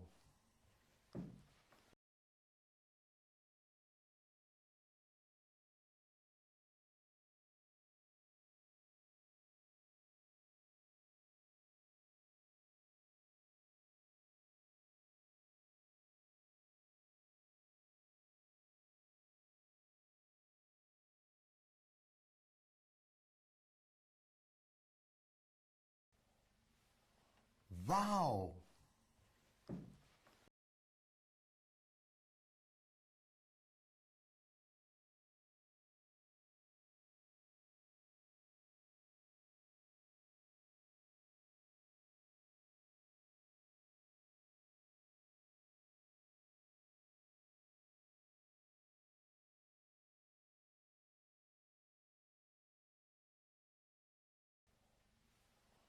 Wow.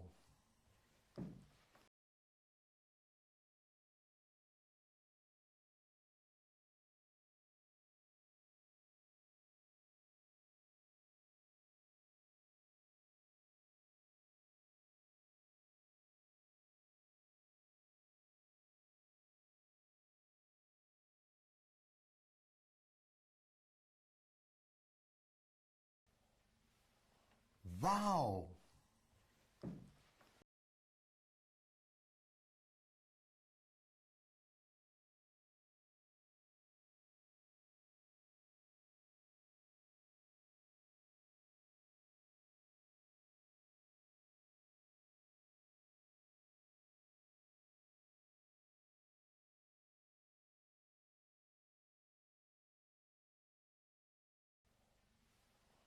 Wow.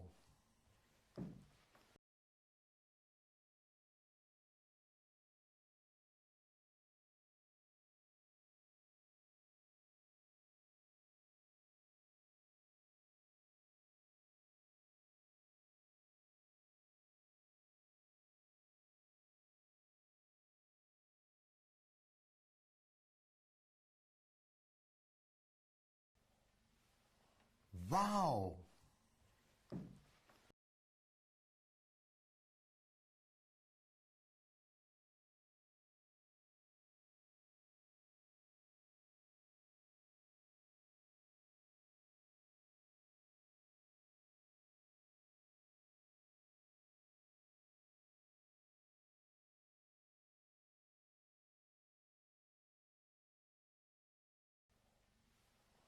Wow.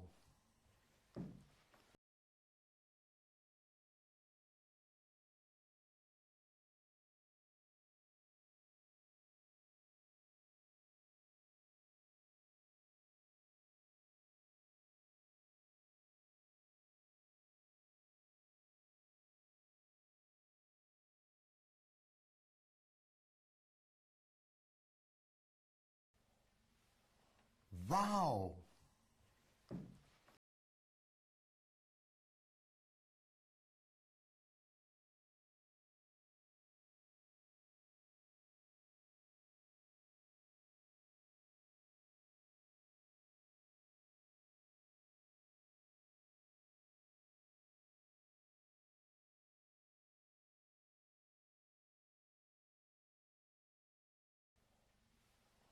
Wow.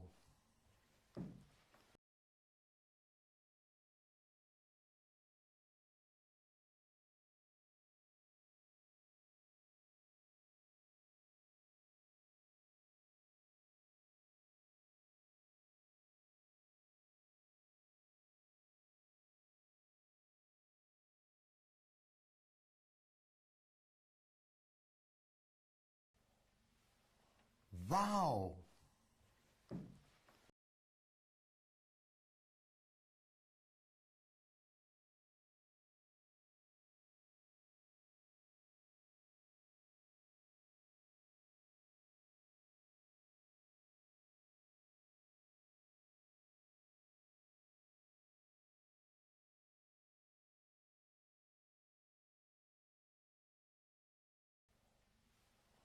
Wow.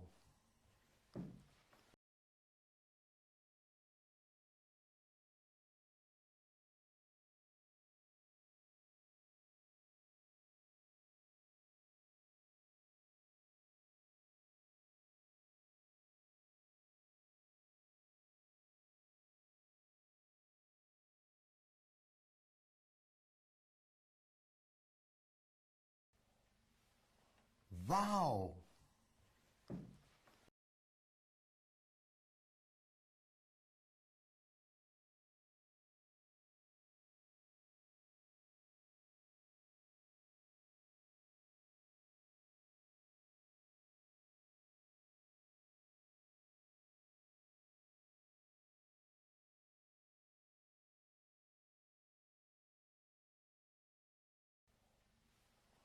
Wow.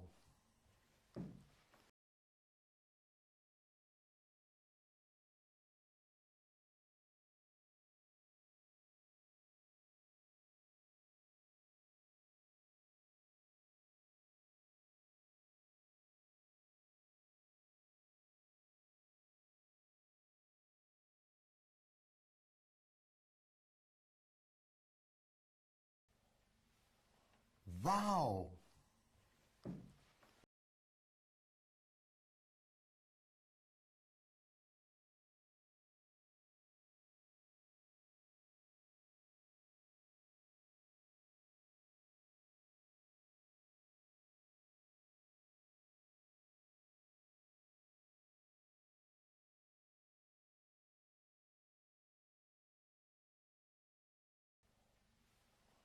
Wow.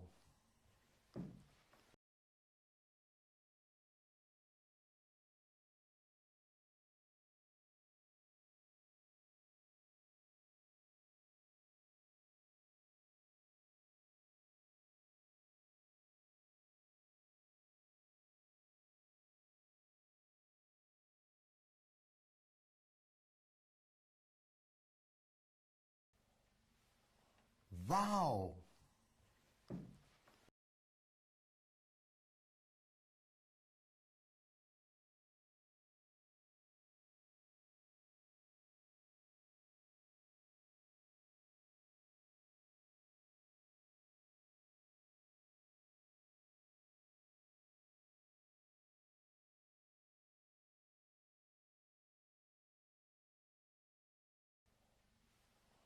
Wow.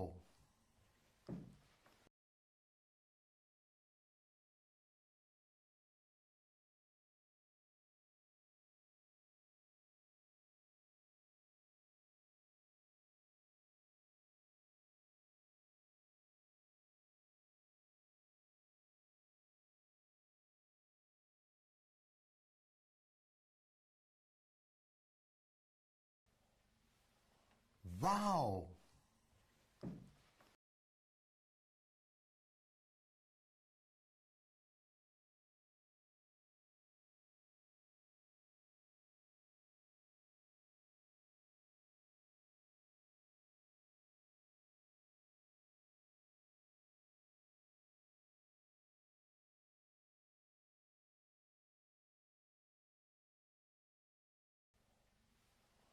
Wow.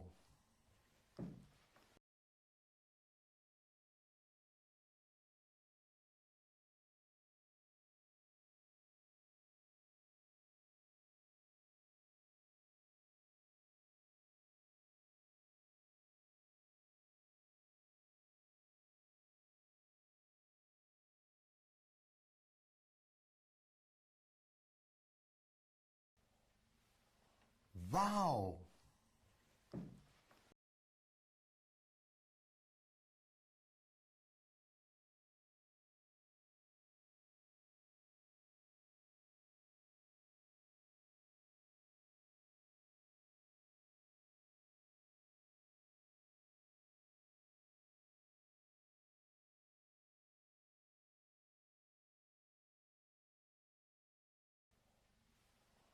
Wow.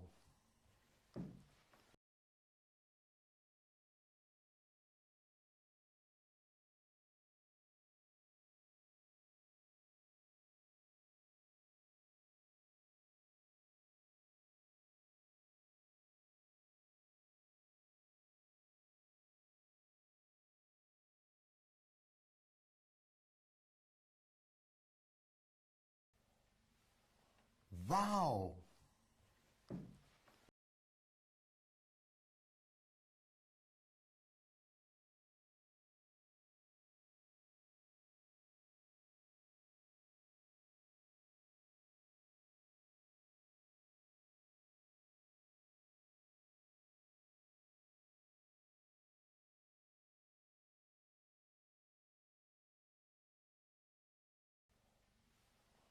Wow.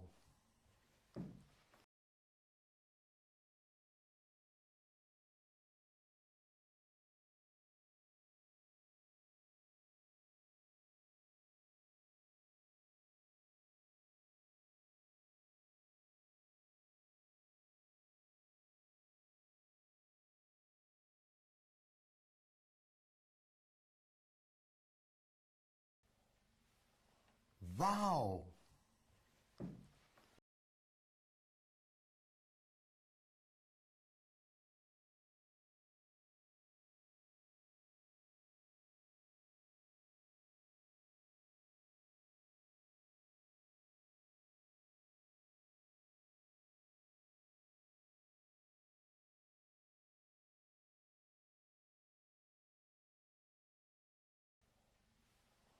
Wow.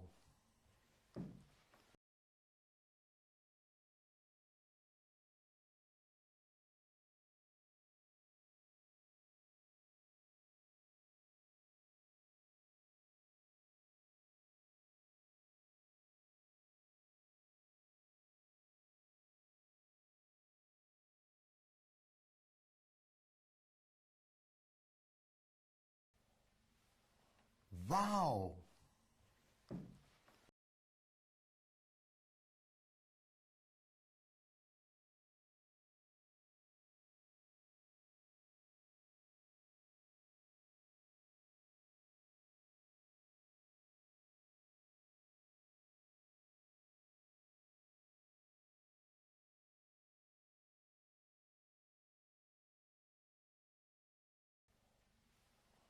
Wow.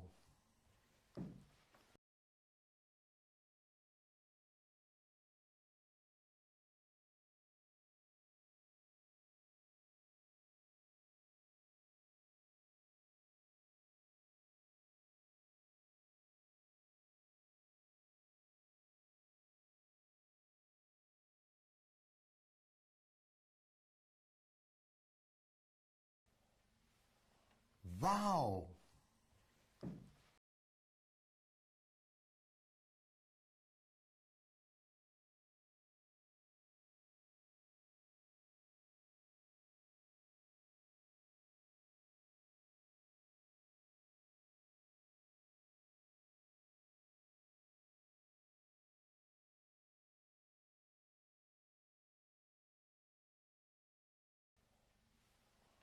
Wow.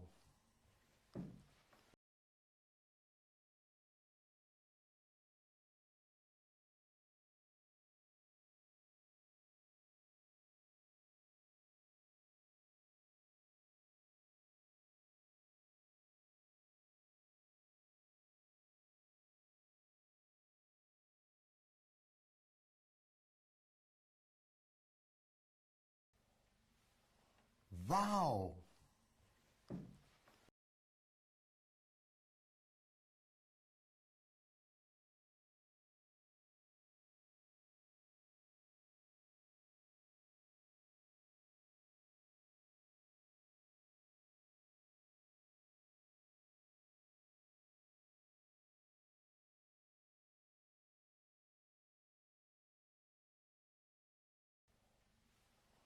Wow.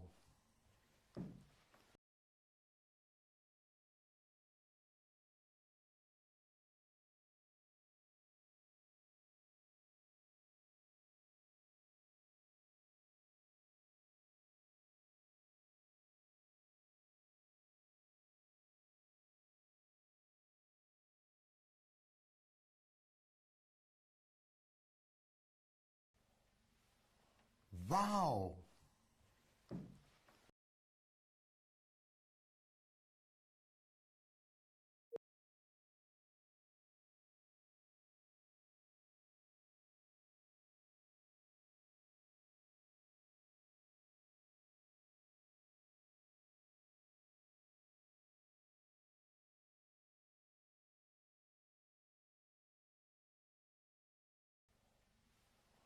Wow.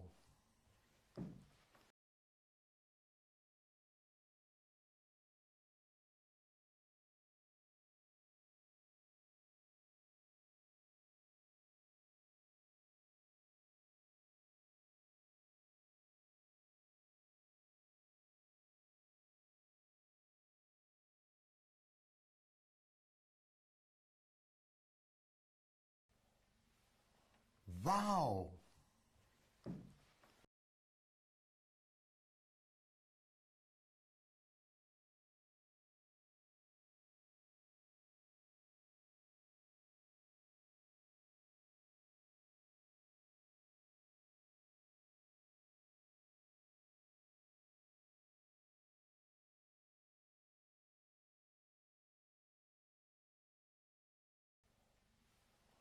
Wow.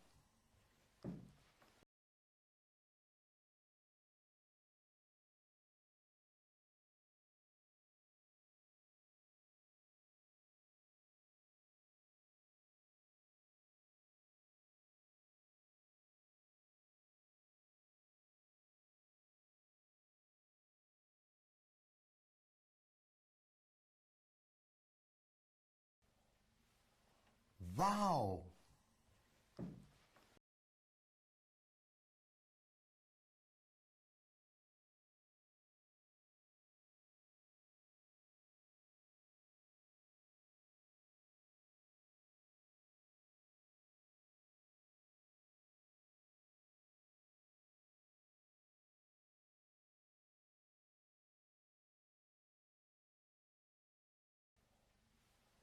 Wow.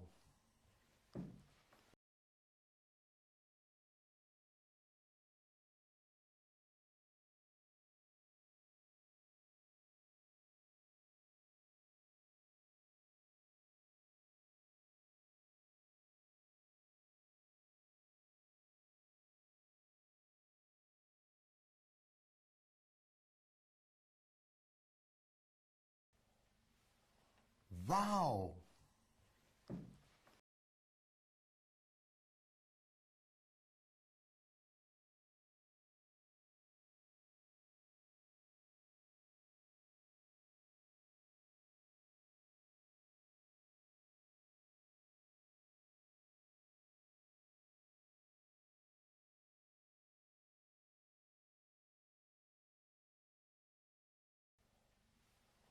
Wow.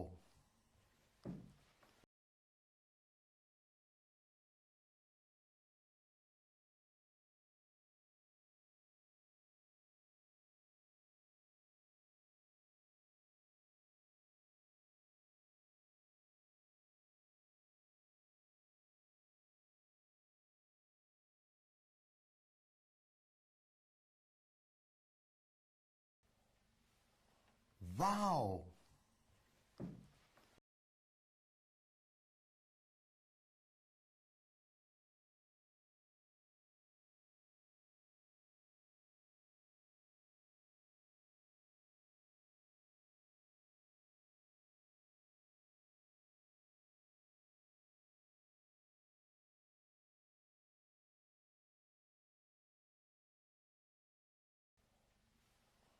Wow.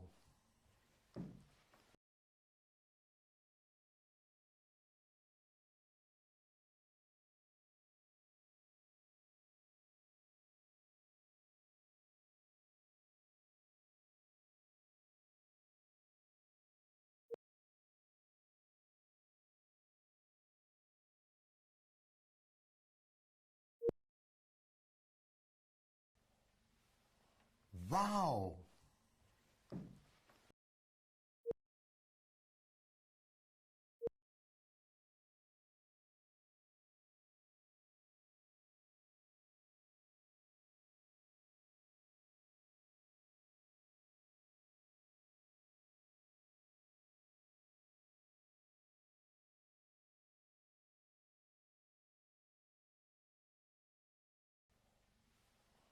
Wow.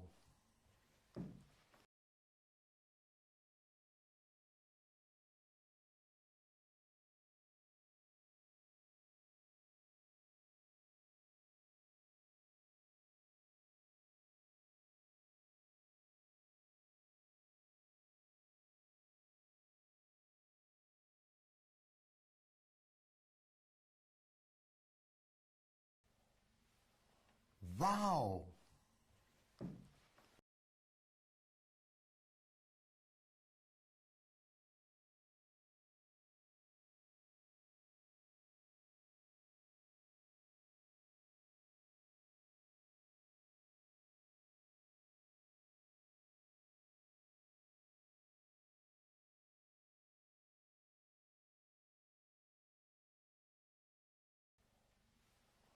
Wow.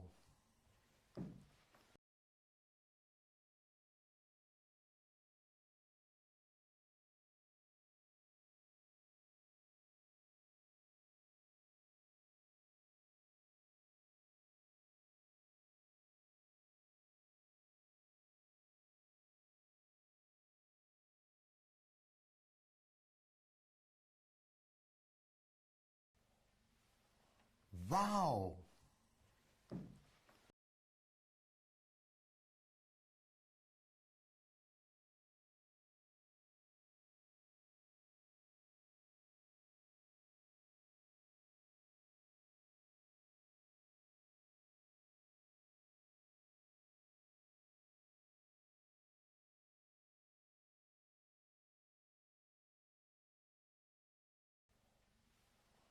Wow.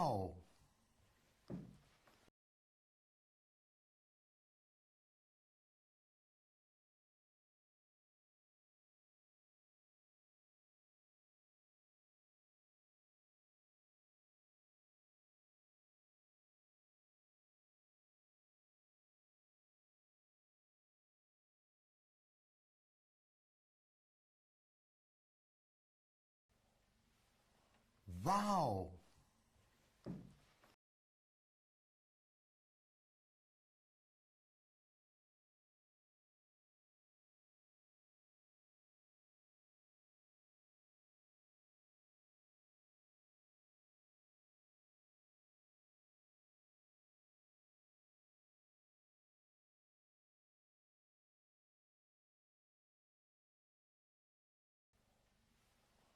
Wow.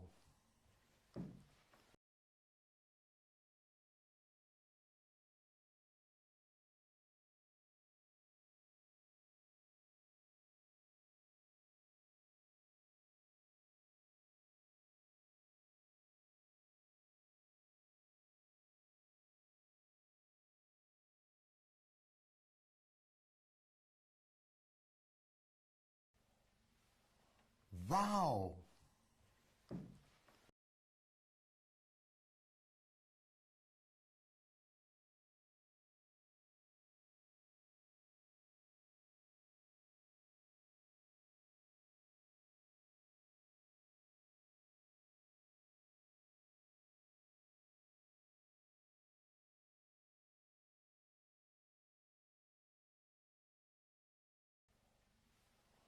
Wow.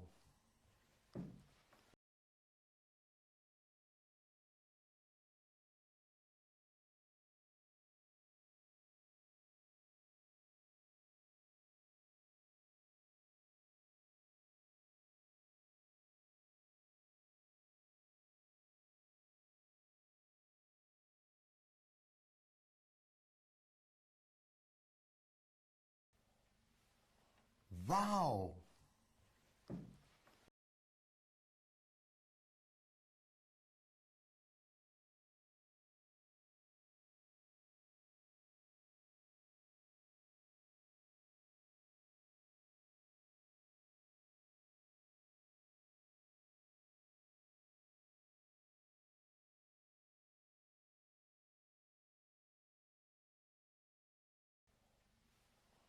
Wow.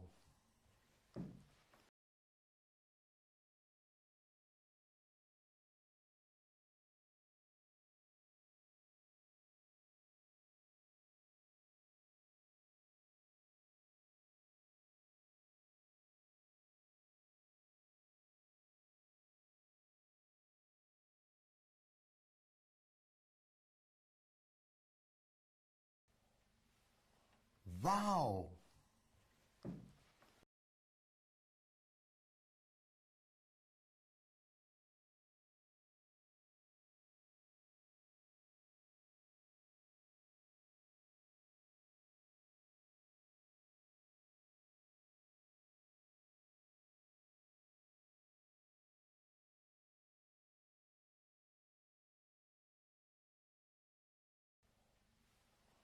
Wow.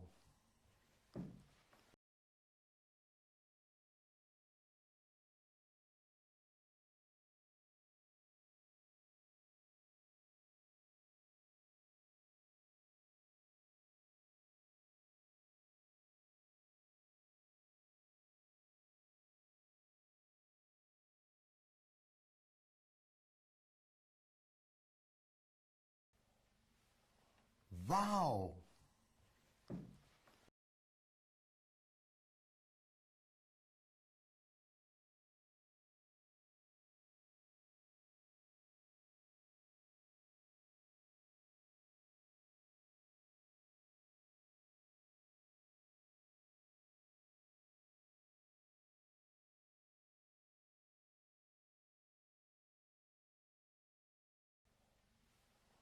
Wow.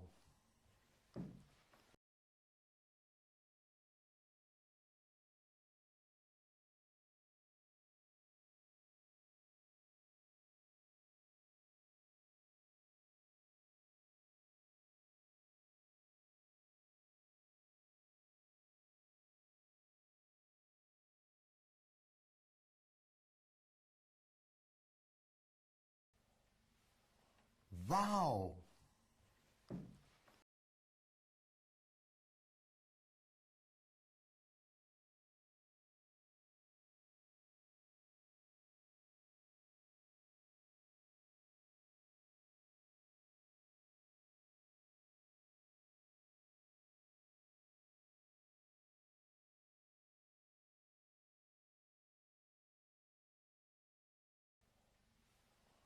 Wow.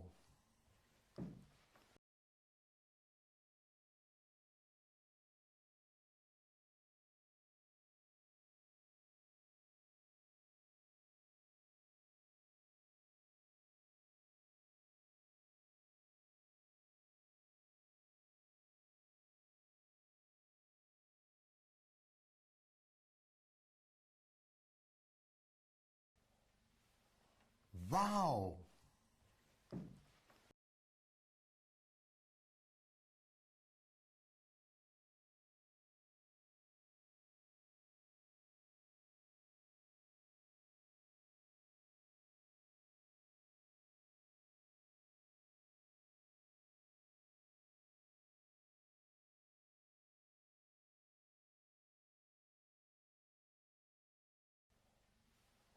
Wow.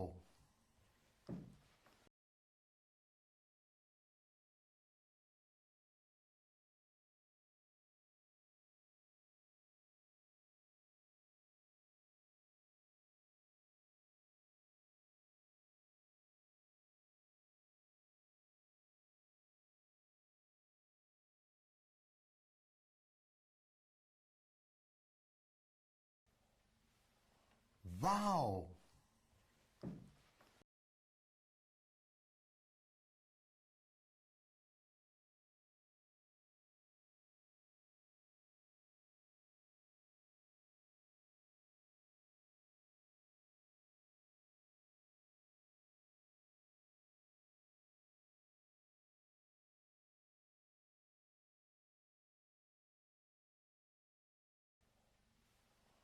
Wow.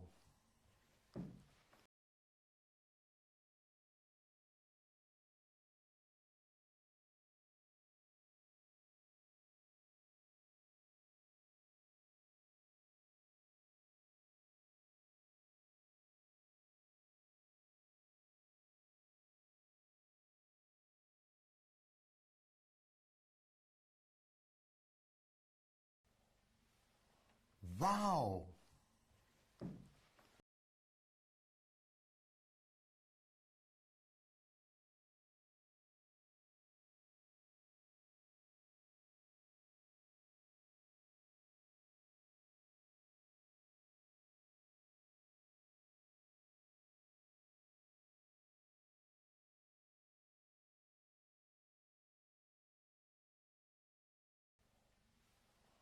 Wow.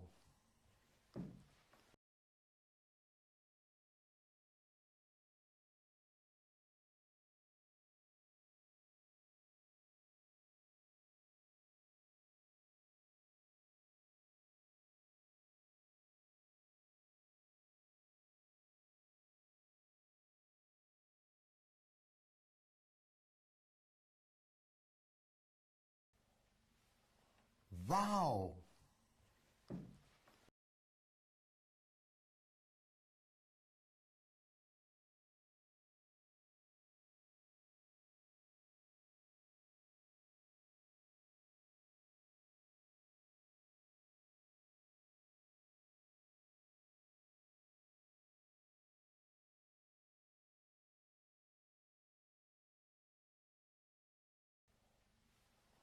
Wow.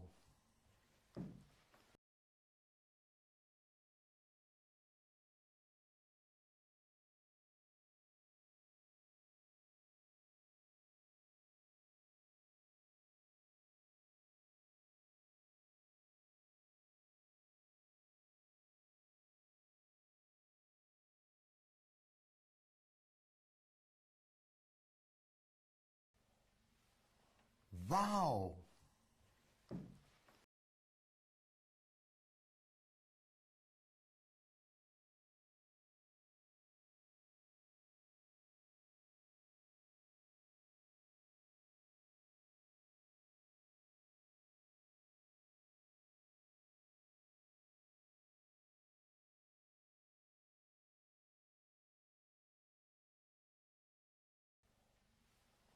Wow.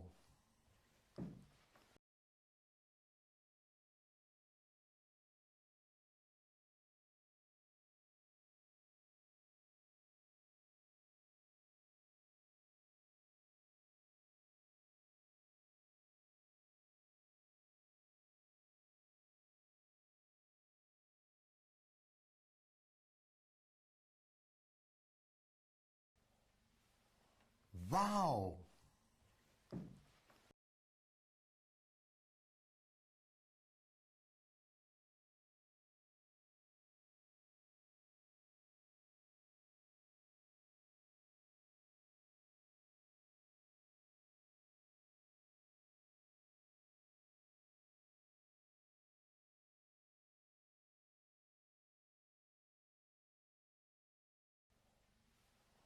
Wow.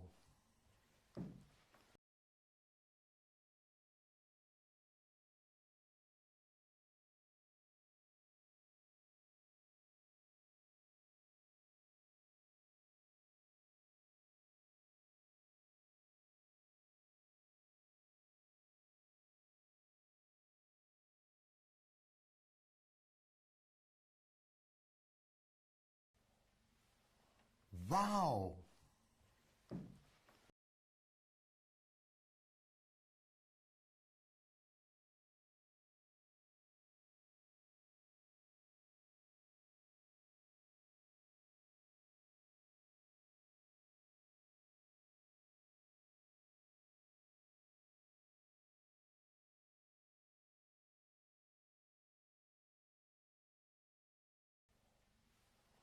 Wow.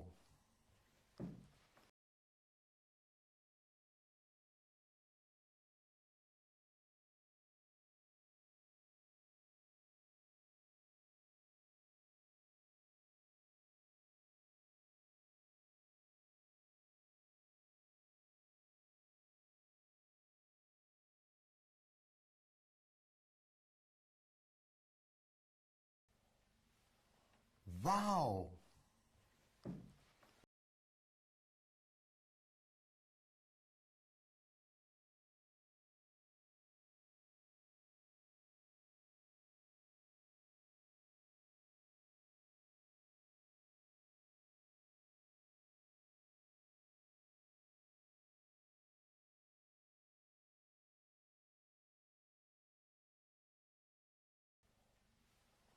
Wow.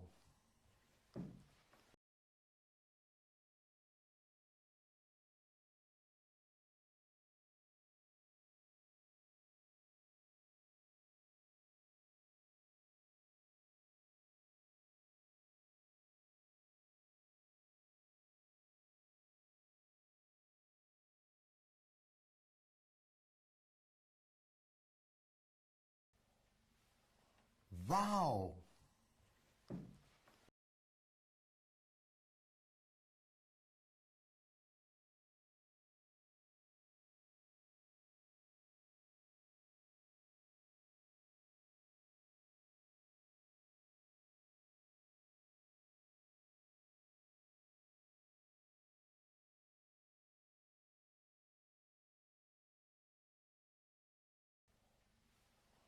Wow.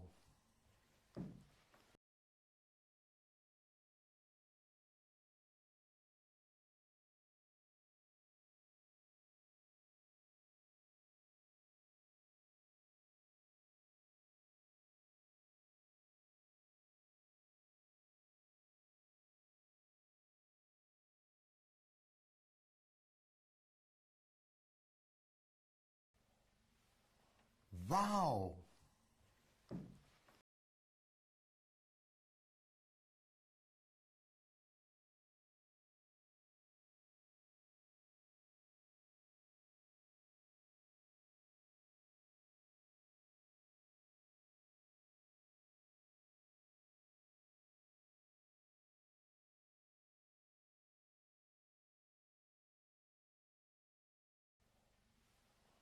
Wow.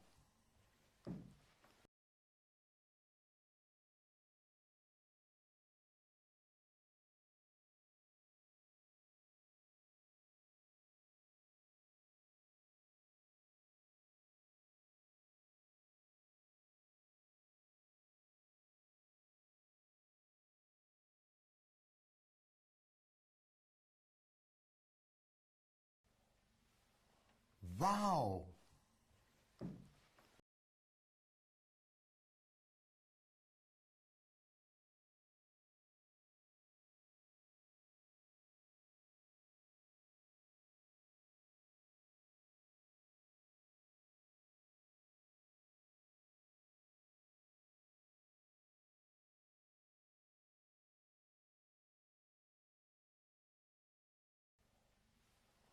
Wow.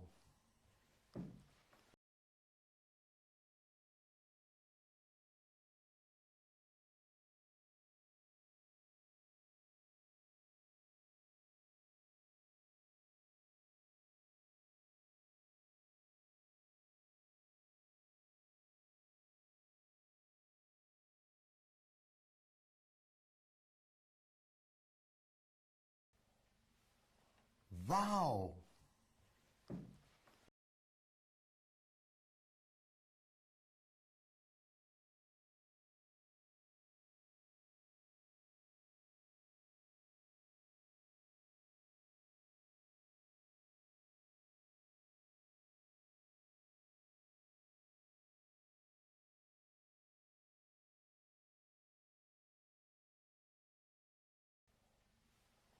Wow.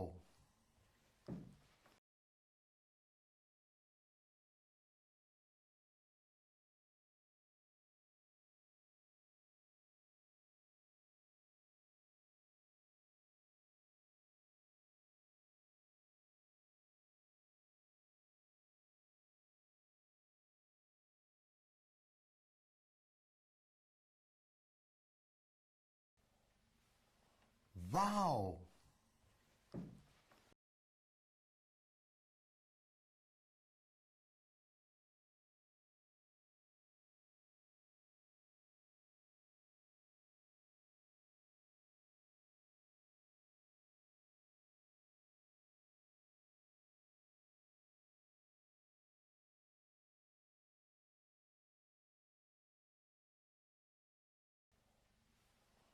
Wow.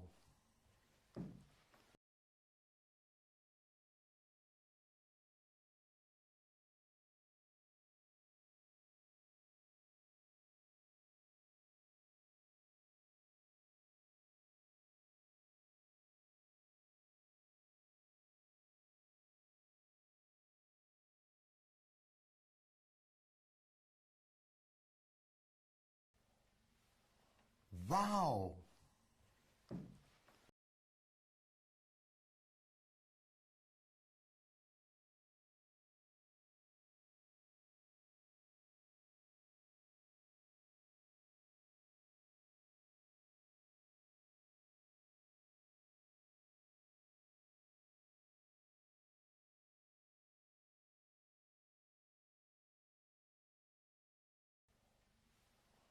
Wow.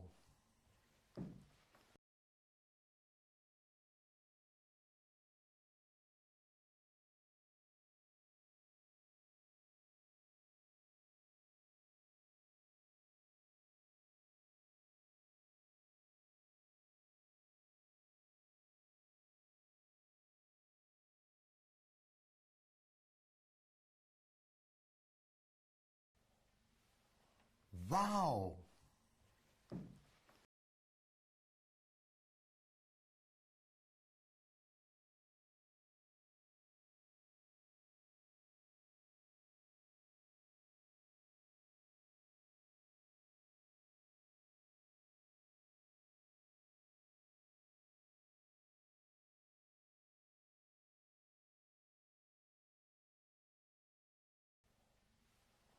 Wow.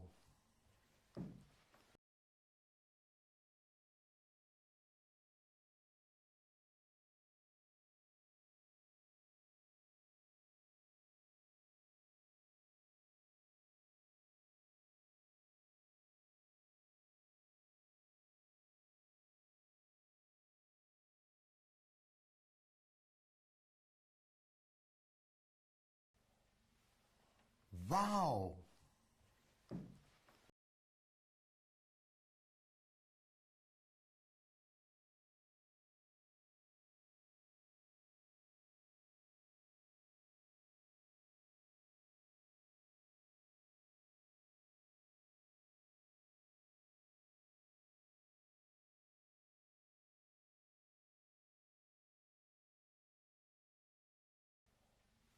Wow.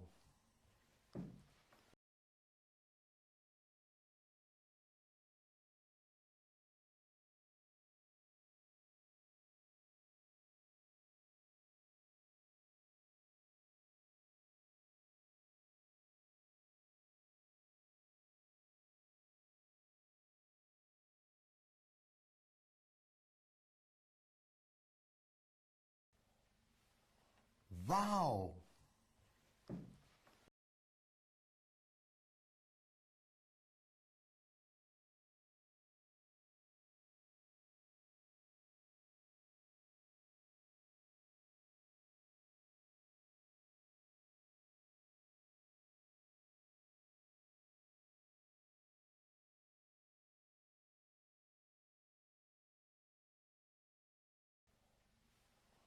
Wow.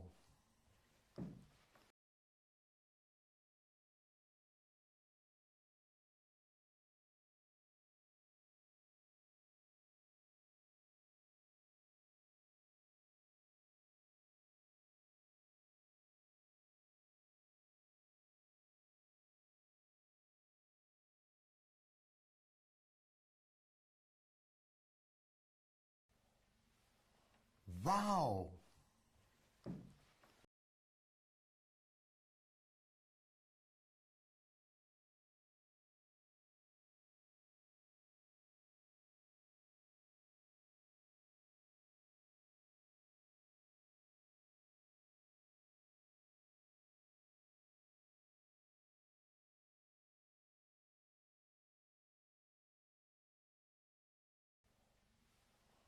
Wow.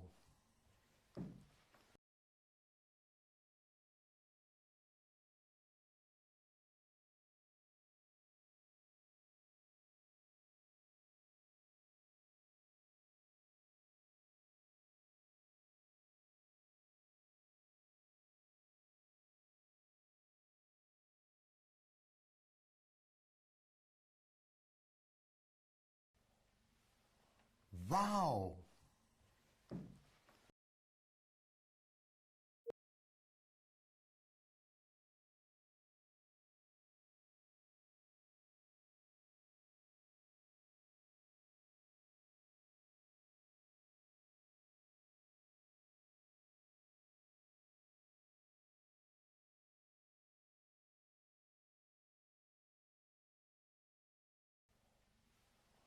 Wow.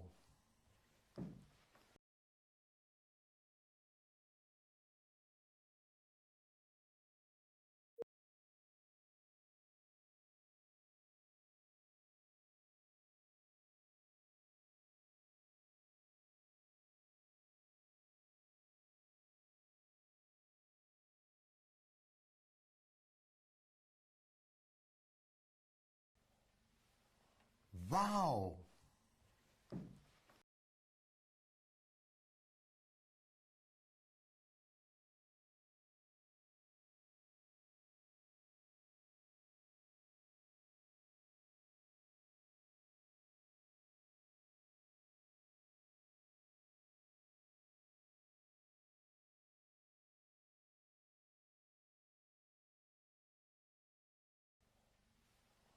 Wow.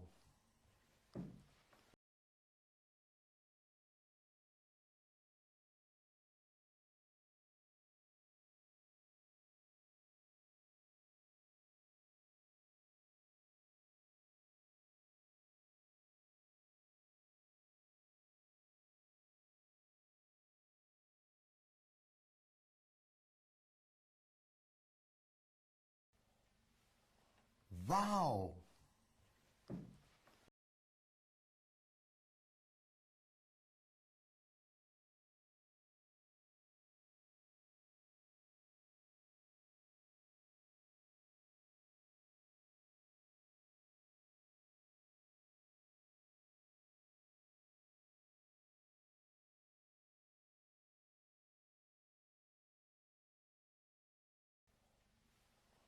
Wow.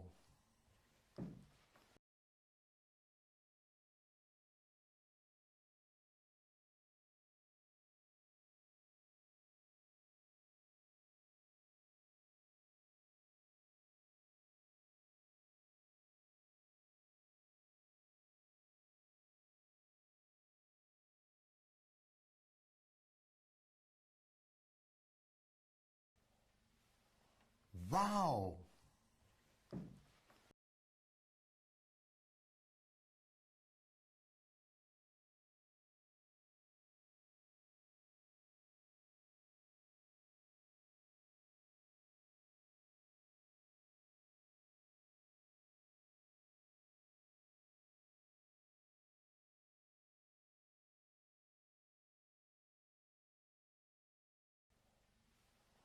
Wow.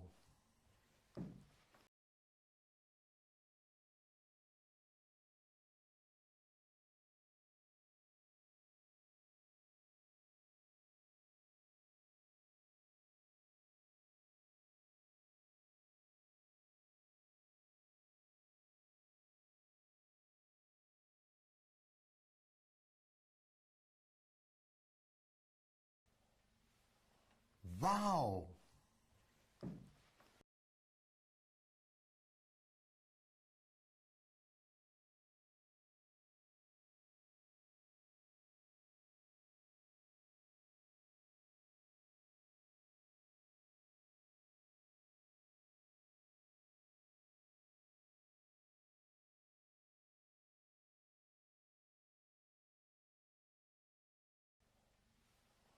Wow.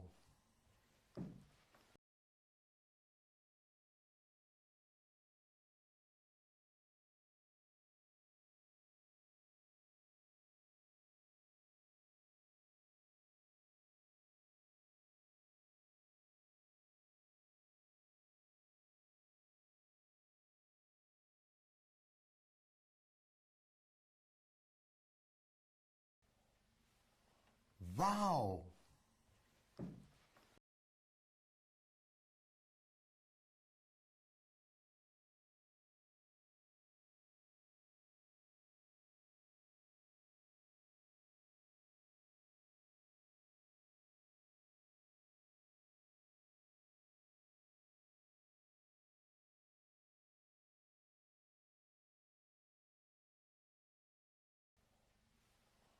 Wow.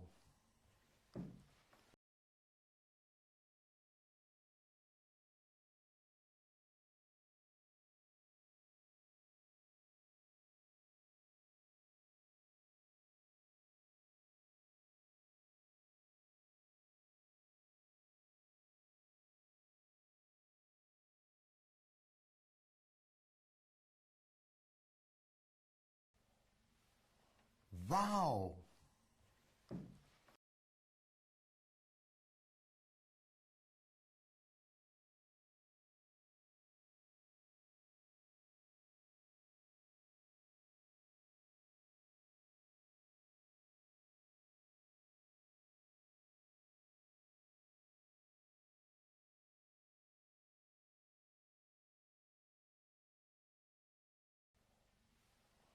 Wow.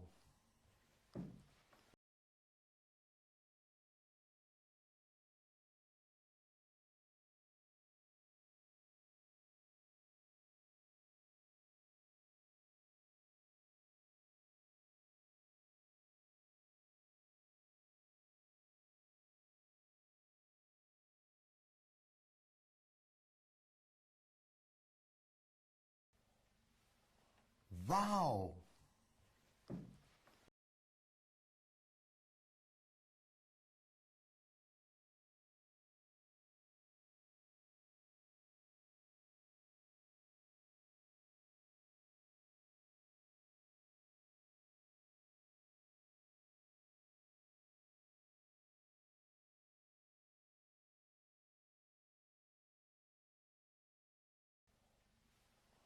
Wow.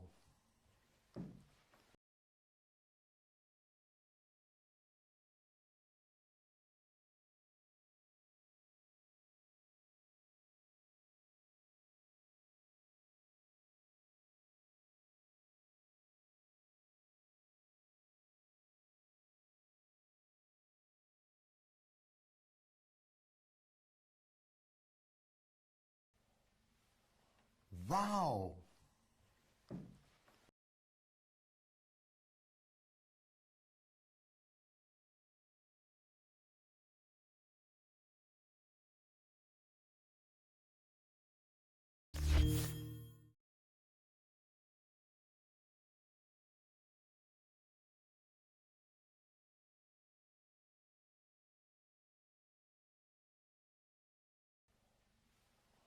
Wow.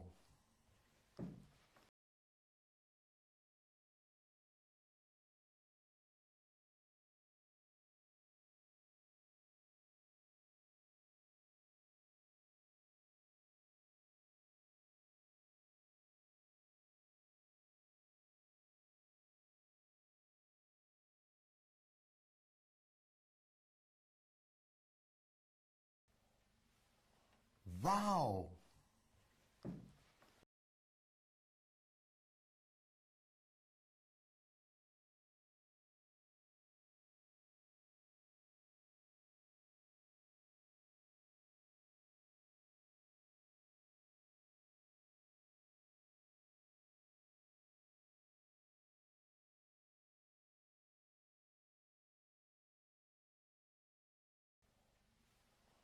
Wow.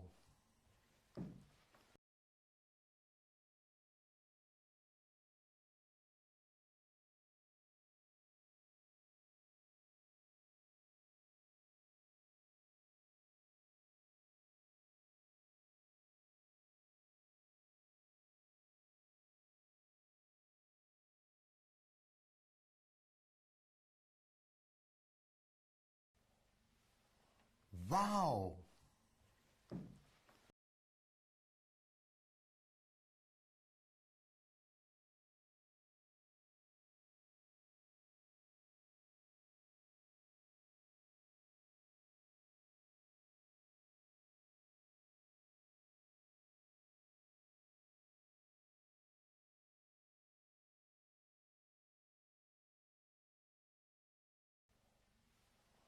Wow.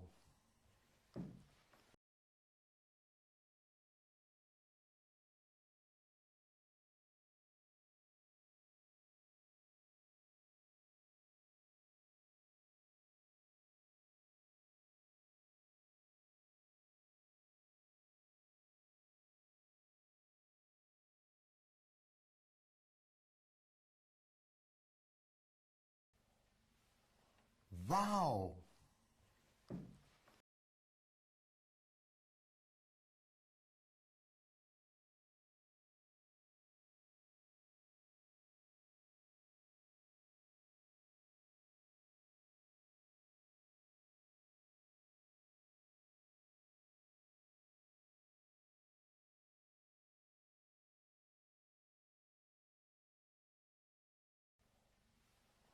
Wow.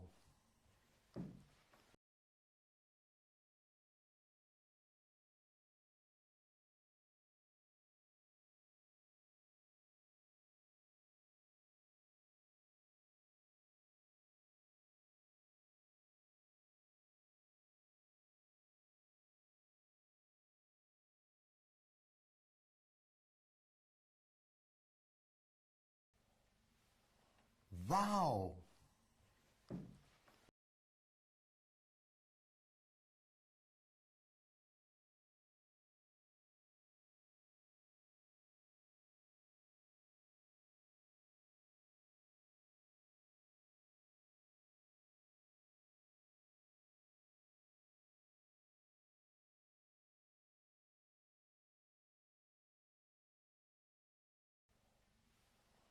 Wow.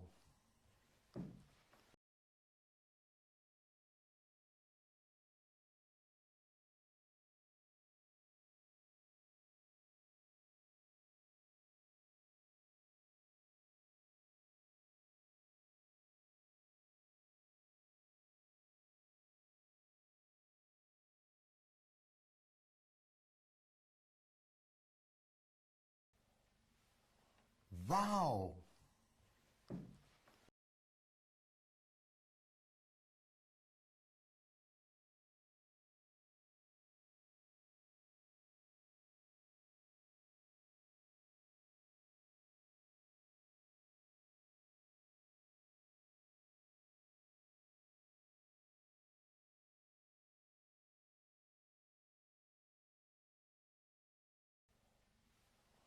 Wow.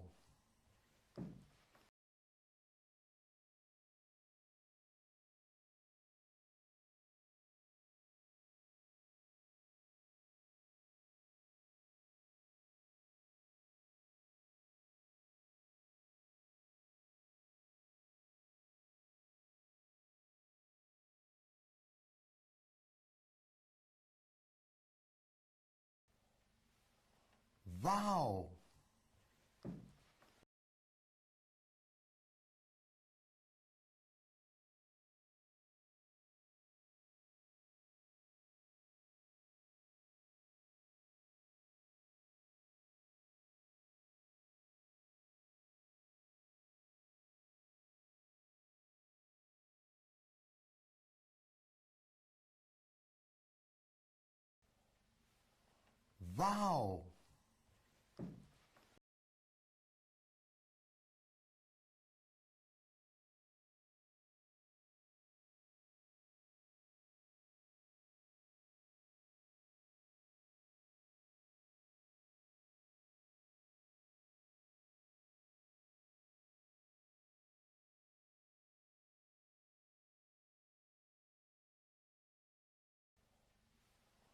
Wow.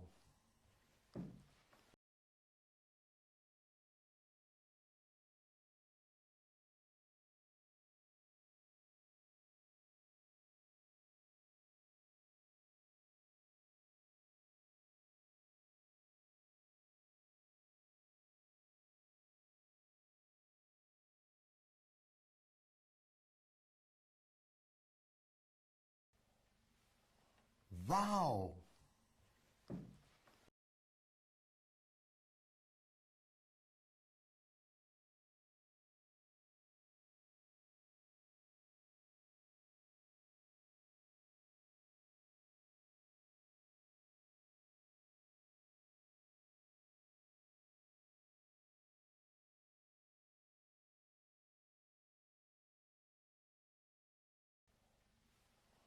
Wow.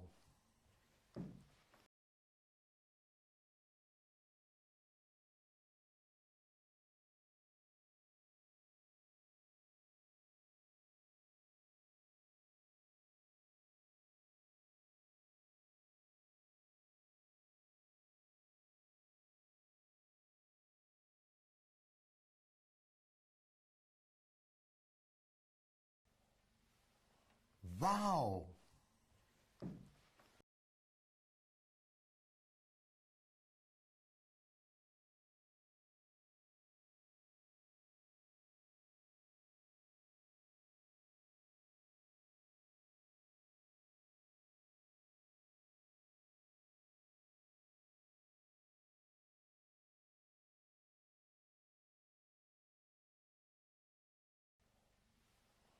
Wow.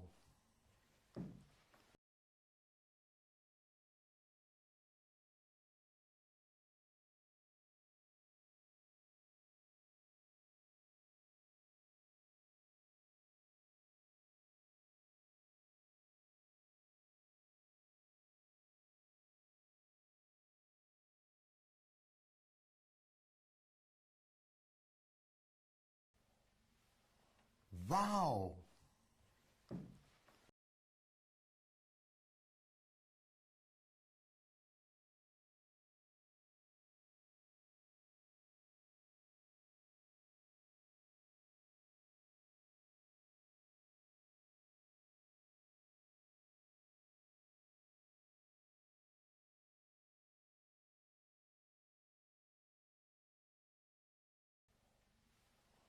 Wow.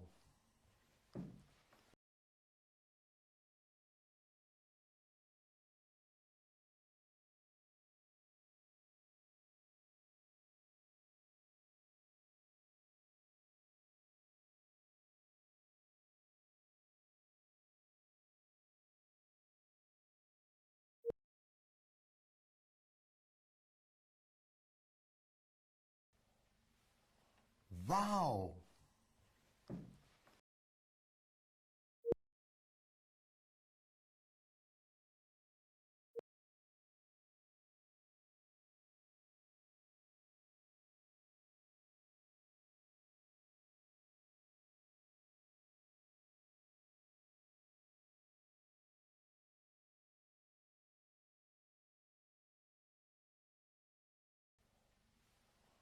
Wow.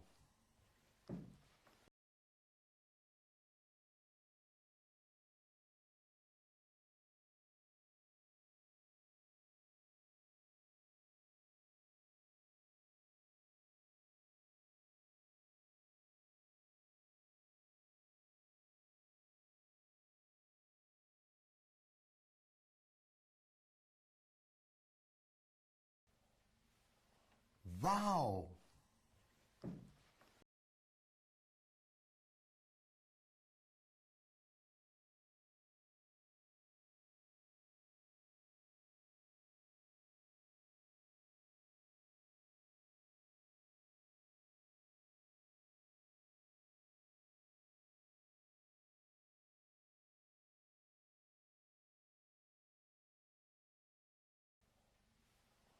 Wow.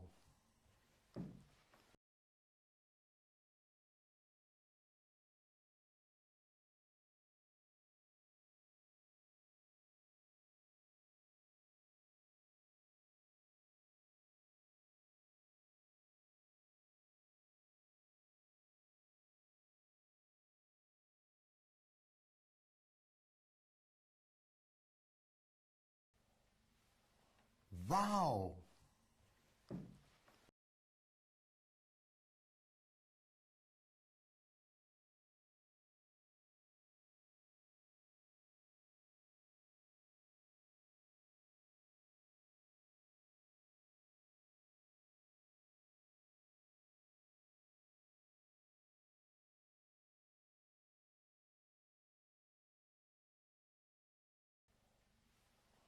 Wow.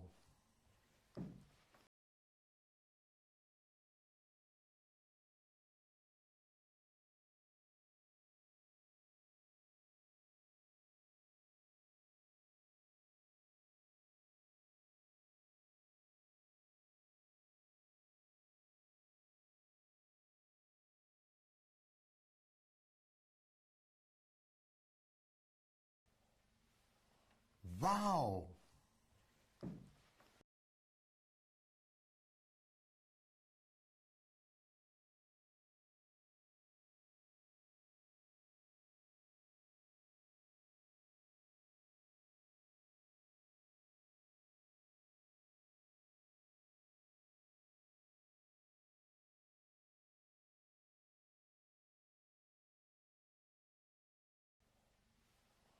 Wow.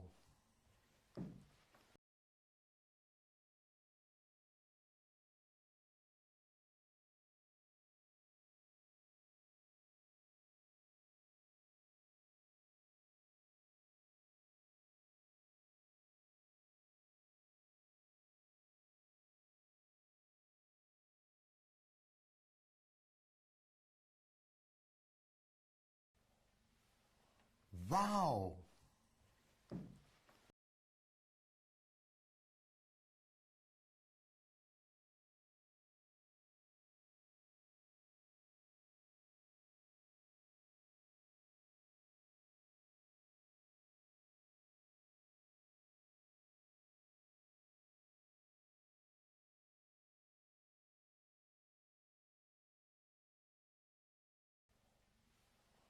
Wow.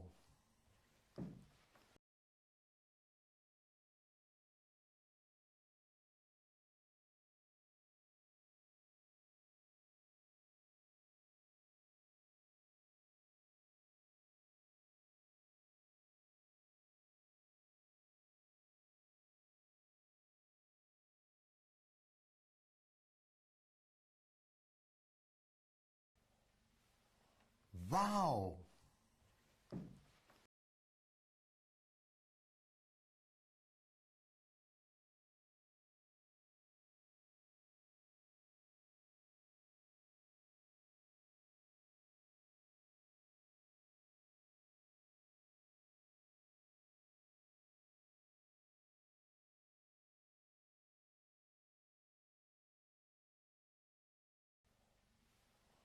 Wow.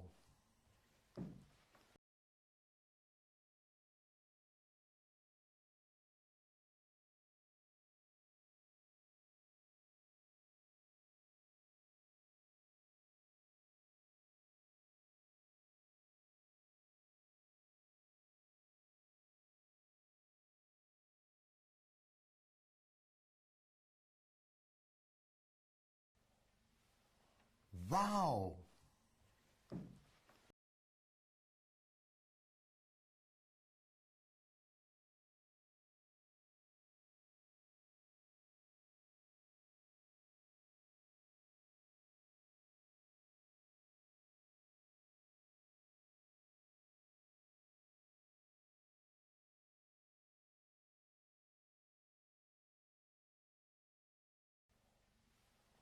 Wow.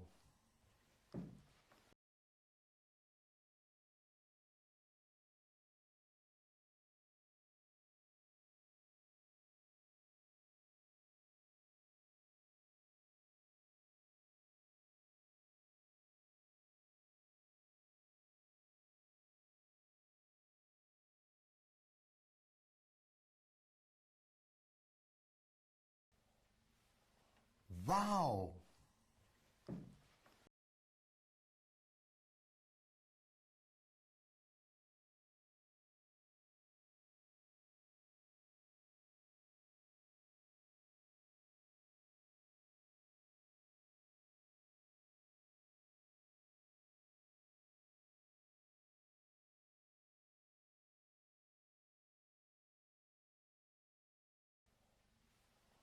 Wow.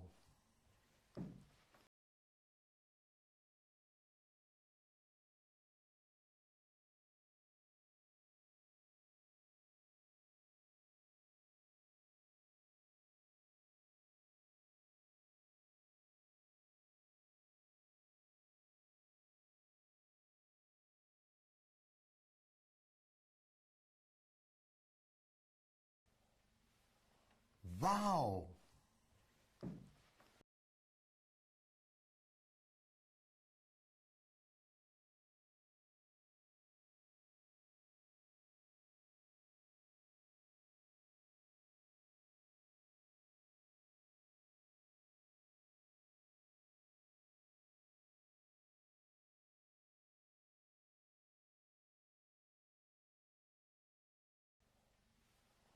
Wow.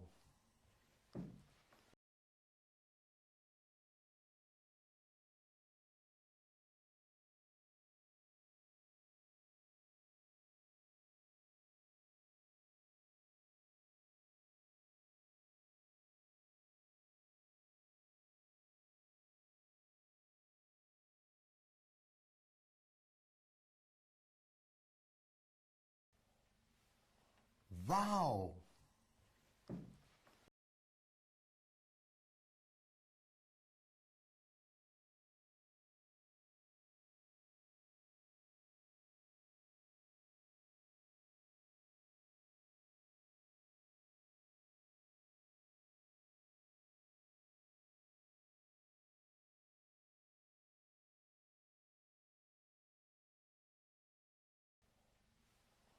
Wow.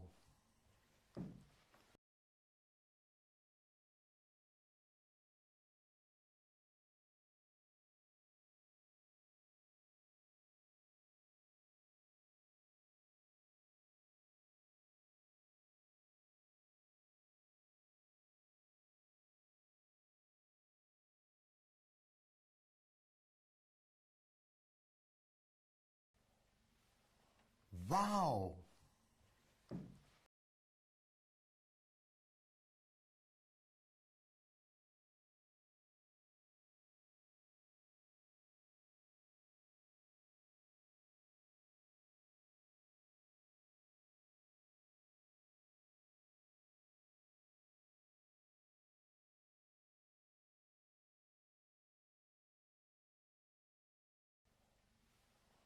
Wow.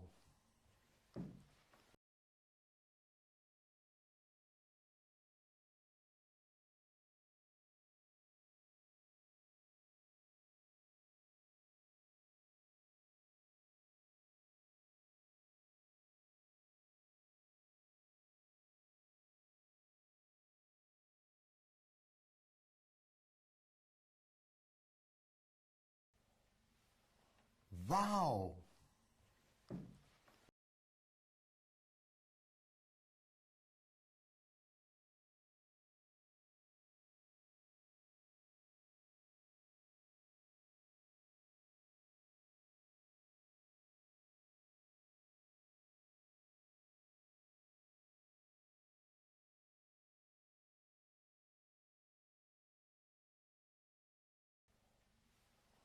Wow.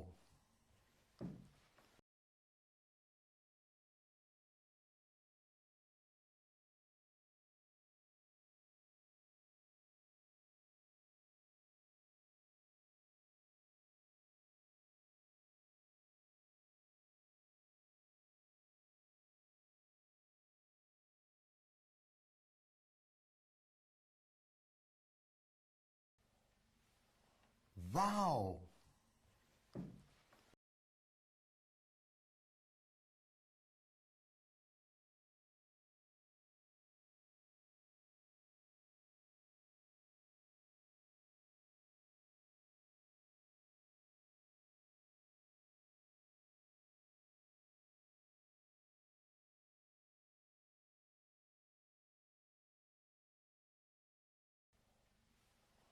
Wow.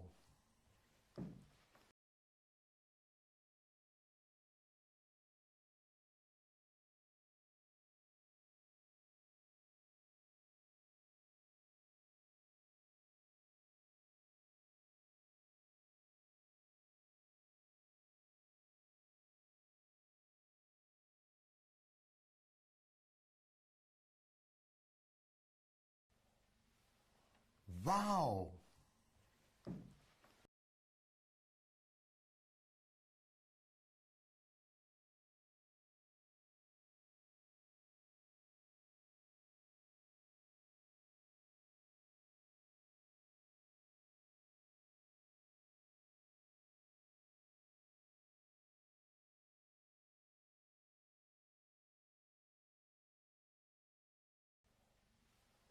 Wow.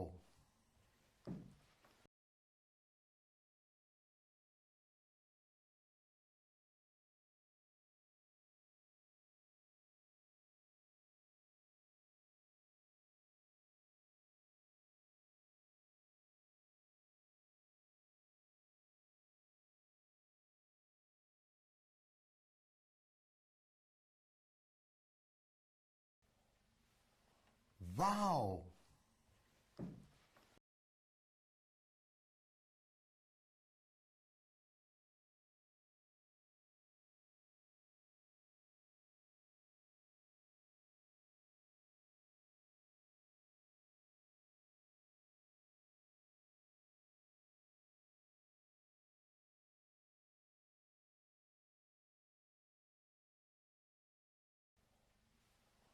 Wow.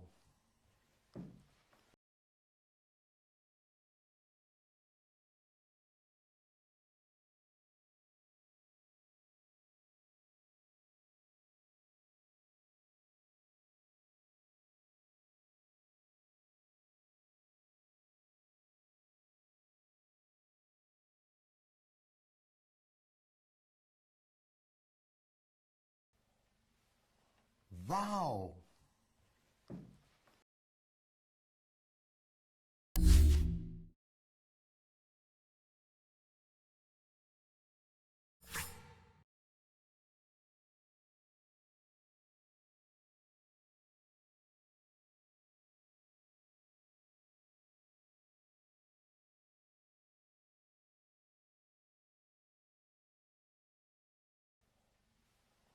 Wow.